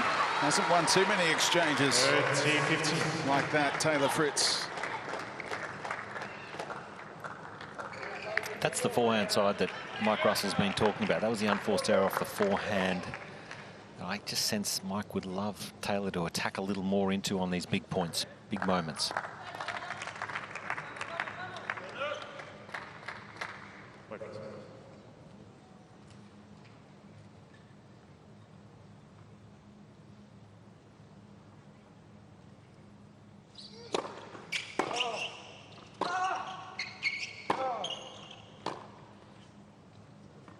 Here we go.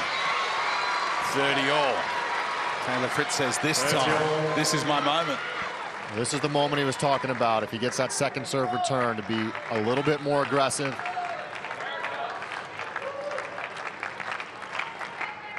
Munar will be relying heavily on this first serve. It's got him out of trouble throughout the match. If you can get a break point, it won't just be a break point, it'll be a set point, a match point.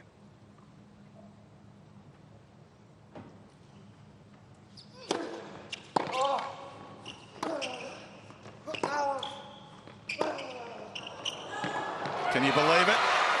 It's wide, and after all this time, he finally gets a look at a break point and a chance to level the tie.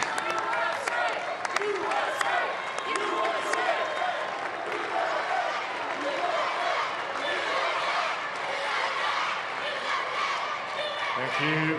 Peace.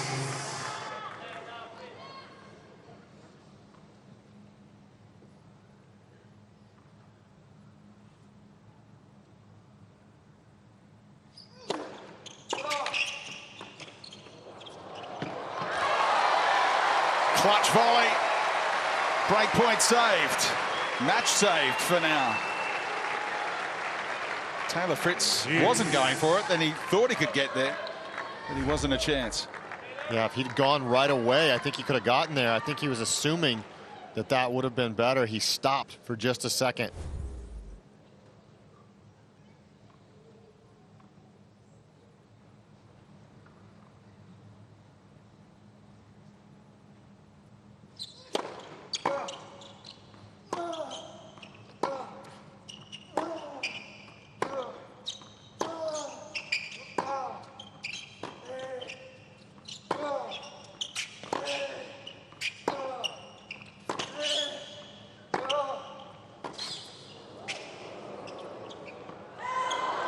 This time.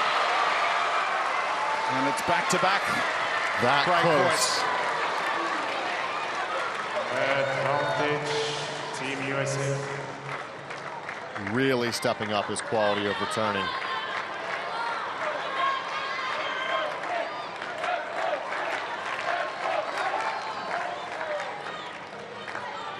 Thank you. Peace.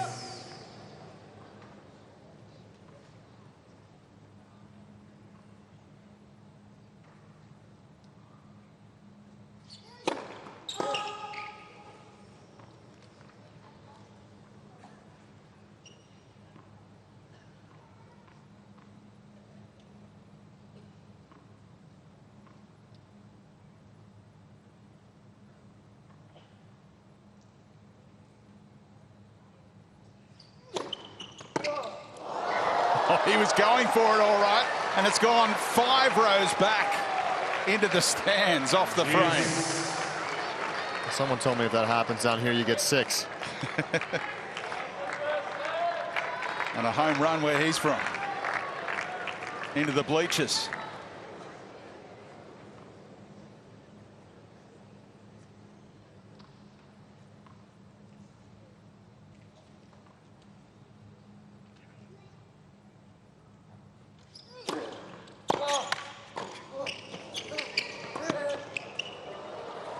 Oh, it's long.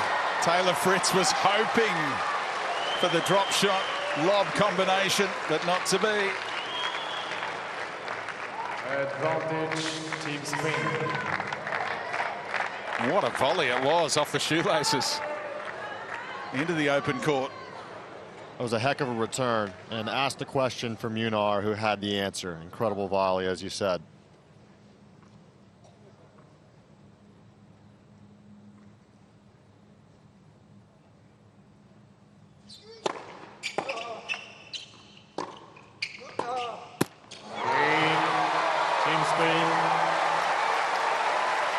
Unbelievable hold. Saves a couple of match points and forces the tiebreaker. It's a race to 7 points in the 3rd set. Tiebreak situation. It's felt like it was destined for this. There's been not much between these guys. Both guys have served so well. Historically, Fritz, the better player in the tiebreakers.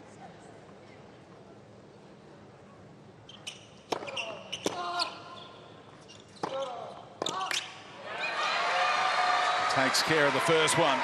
And we're about to go past 3 hours on court for these two players.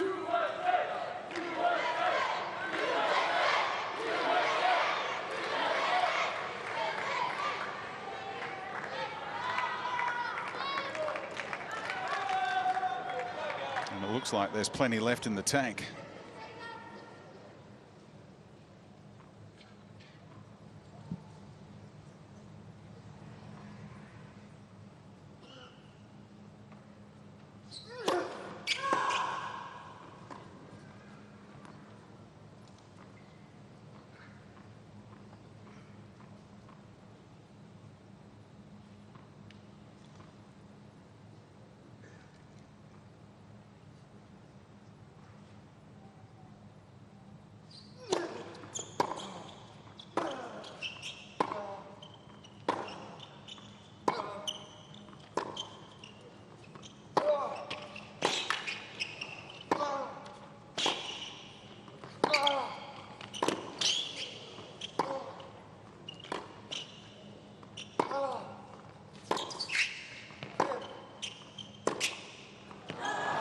Relentless hitting from Fritz, and he gets the early mini break again in the tiebreaker.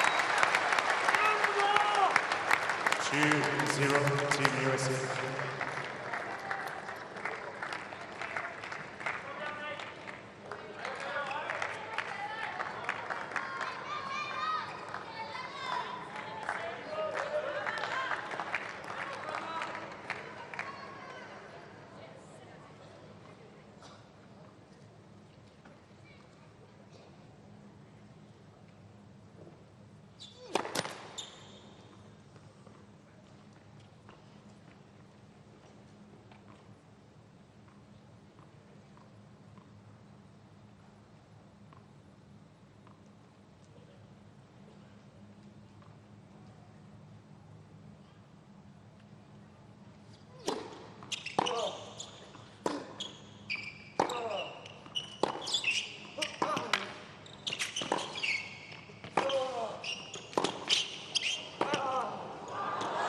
It's wide.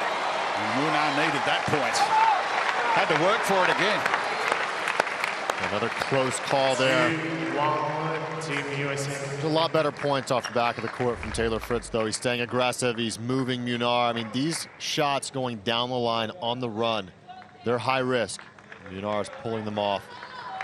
Can they sustain themselves throughout the most pressure-filled moments of the match? shade across the entire court, I'm sure is welcomed by the players.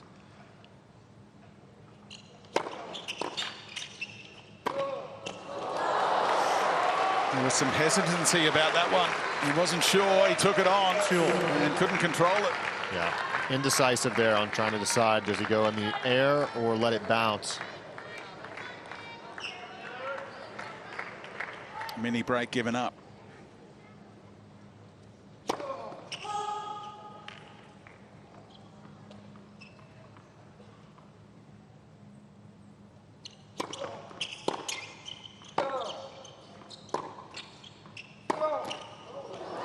He's taken both points off the Fritz serve, and suddenly he has the advantage of a mini break. Munar. 3-2. Team Spain.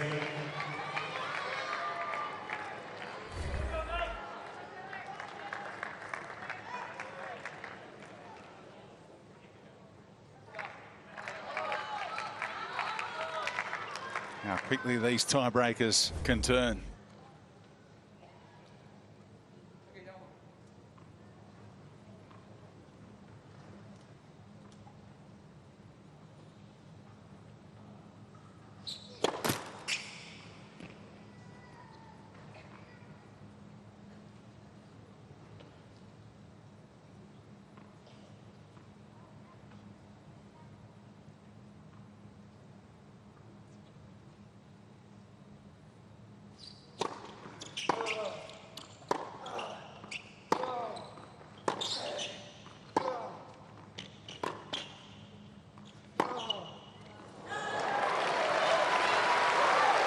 Quite incredible, 4 points in a row for the Spaniard. He turns with a 2-point advantage.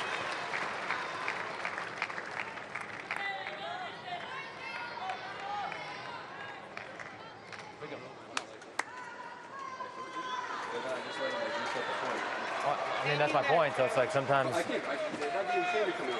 No, that one. But just again, come on, every point. Keep looking. Keep acting like you're doing. Right now, Argentina watching on are pretty confident. If Spain win this match, Argentina top Group A. Doesn't matter what happens in the mixed doubles. And the defending champs, the USA, are vulnerable here, big time.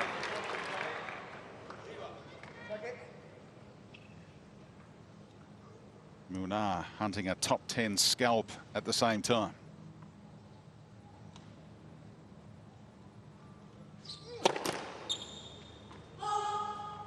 Talked about that experience playing in a Davis Cup final for his country. Tapping into that knowledge today.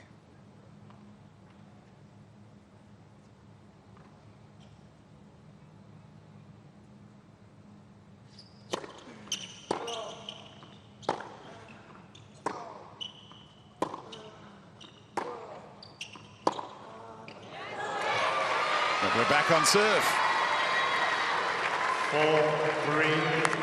Team Spain. He's been making a lot of returns. He's putting Munar under pressure by making a lot of returns. But the thing that Munar has done so well is he's continued to play good defense. Even when Fritz has started finding his range with some of these big baseline strikes, Munar has made him hit that extra shot. That's paid off on a few occasions.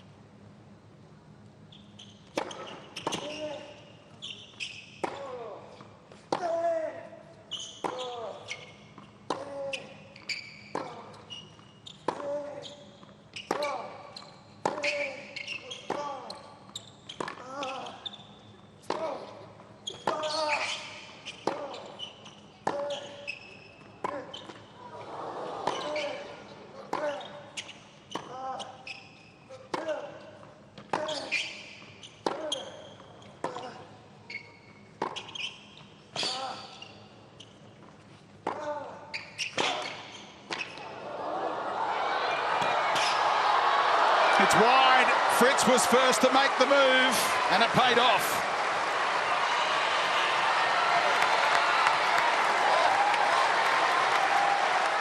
How cagey was that point? Way to work. There's a little bit of a smile going on because at the change of ends, Mike Russell told Fritz to go forward, and he does go forward here. But look at this passing shot. Fritz has to come up with an incredible volley, and he turns around with a slight smile because Mike Russell's saying, I told you to come in, but Fritz is going, it wasn't easy.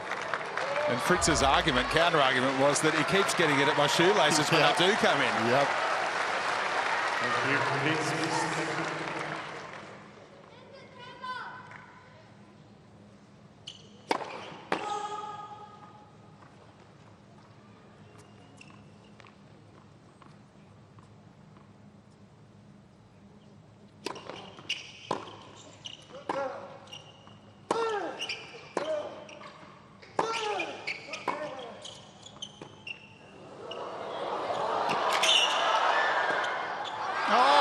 The follow-up. What a get by Taylor Fritz. Tracking down what looked like an exceptional drop shot. 5-4. Team USA. Thought the lob was coming. I thought for sure the lob was coming. I mean, he is next to the net right there.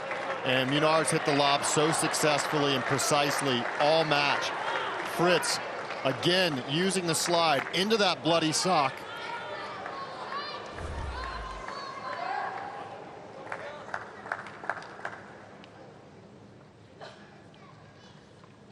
Still on serve.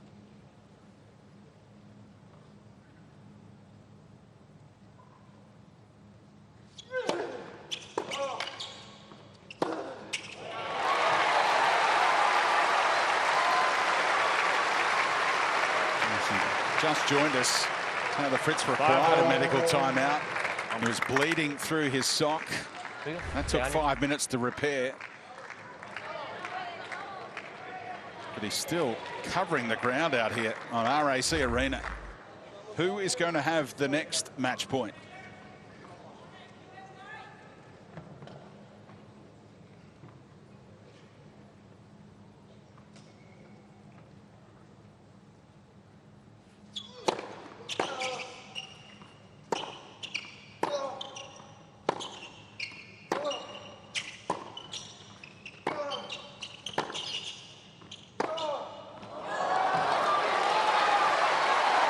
It's Munar.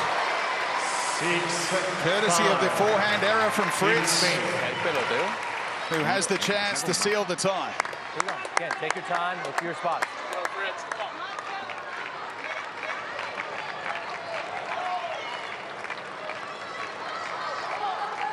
A match point for Spain. And Group A point for Argentina.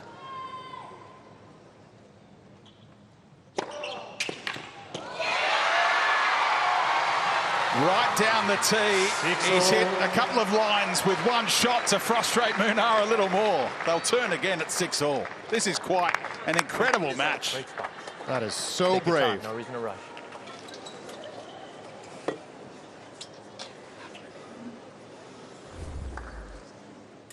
Could not be a better location. And bending away from him as well. Munar doing everything he could to lay out and try and get this ball back in the court. But Taylor Fritz with the perfect serve in the most crucial moment.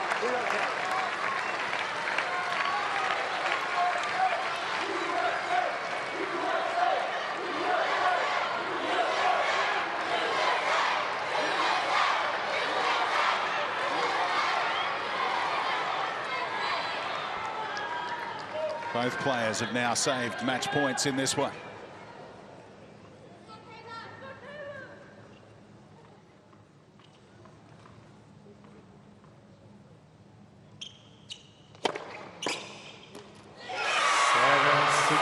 He's found the line again. This time the service line.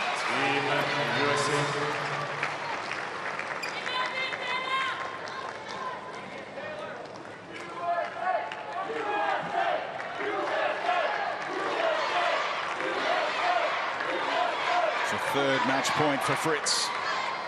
He had 2 at 5-6.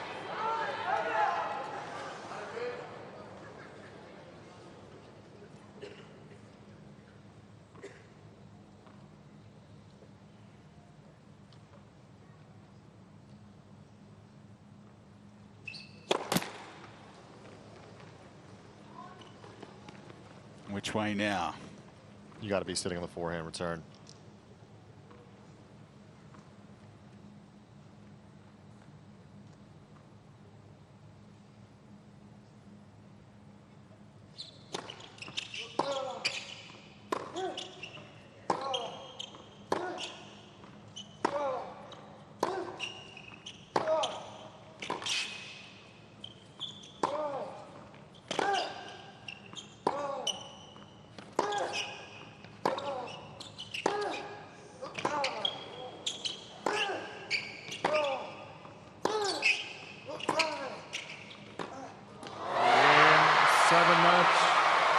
Look what it means to Taylor Fritz. 3 hours and 13 minutes of really hard work to keep the United States very much alive. And still on track to top Group A.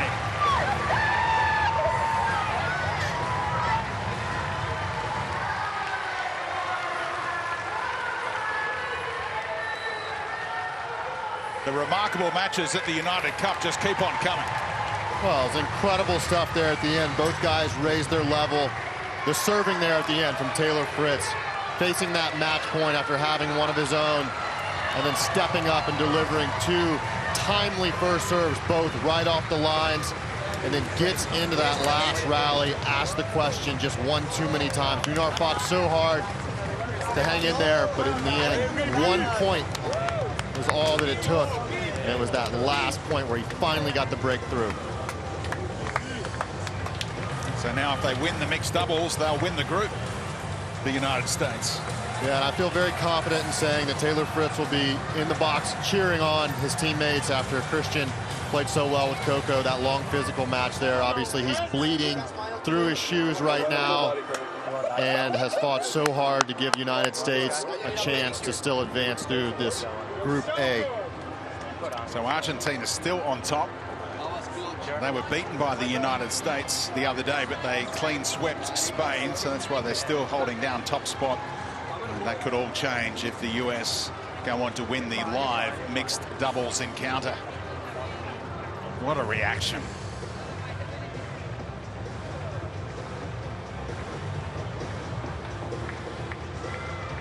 Show of strength from Taylor Fritz. Saved a match point in the tiebreaker and then converted his.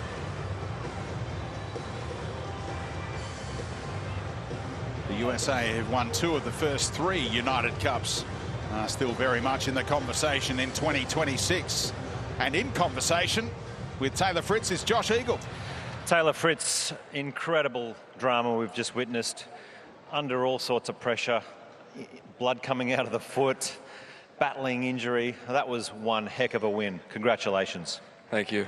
Yeah, I mean, it's a crazy match. I thought Jaume played very well. I thought, you know, there was a lot of opportunities in that match for me. A lot of 30-alls, deuces on his serve. I had a lot of, you know, I felt like I was in a lot of service games, and he played so well on so many of those big points. You know, there's a lot of times where I felt like I didn't necessarily do anything wrong, but I really had to come up with something a lot of the times to, you know, keep myself in the match or to convert any of the big points. So it was really tough, really physical.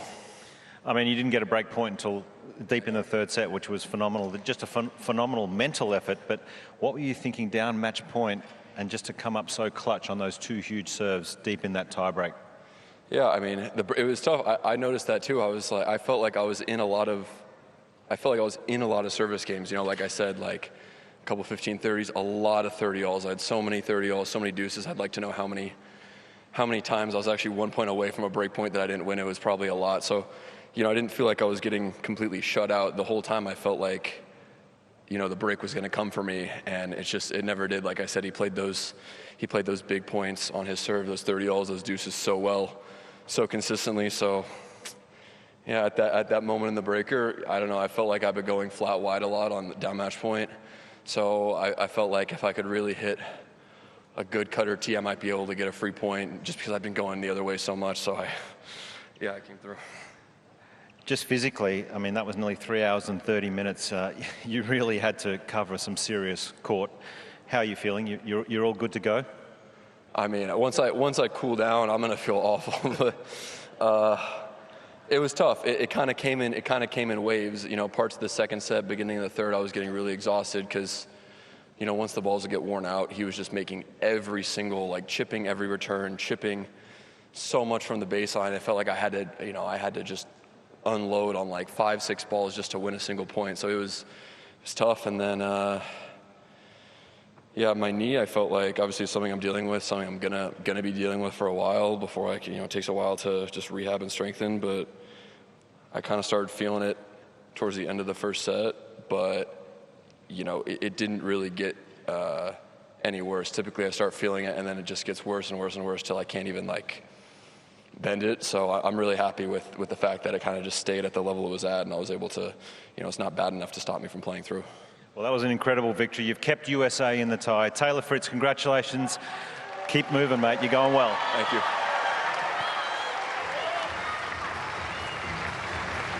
Yes, the fans who've been inside the RAC arena today will remember this match for a long time to come. Taylor Fritz getting it done, 7-6.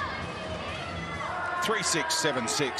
So he won both tiebreakers in this match that lasted 3 hours and 13 minutes. Yeah, he stayed aggressive on the forehand side there. 25 winners off the forehand. A lot of unforced errors there, but he continued to trust it. The first serve points won was up over 80% for both guys. 17 aces, 2 crucial serves there. They weren't aces there late in that third set tiebreaker, but they were good enough to get him the points. And it was really his serve and forehand that he stuck to. A few unforced errors, 43, that's quite a bit, but in a 7-6 in the third match, it's not insurmountable. And overall, Taylor Fritz, down match point, facing the opportunity for Argentina to go through if they would have lost that match to Spain. He keeps USA alive. It goes down to the mixed doubles, where Taylor Fritz will be putting a little bit of bandaging on that toe and cheering on Coco Gauff and my brother Christian Harrison as they try to step up and send USA through. It's all coming your way. The live mixed doubles encounter between the USA and Spain in Perth.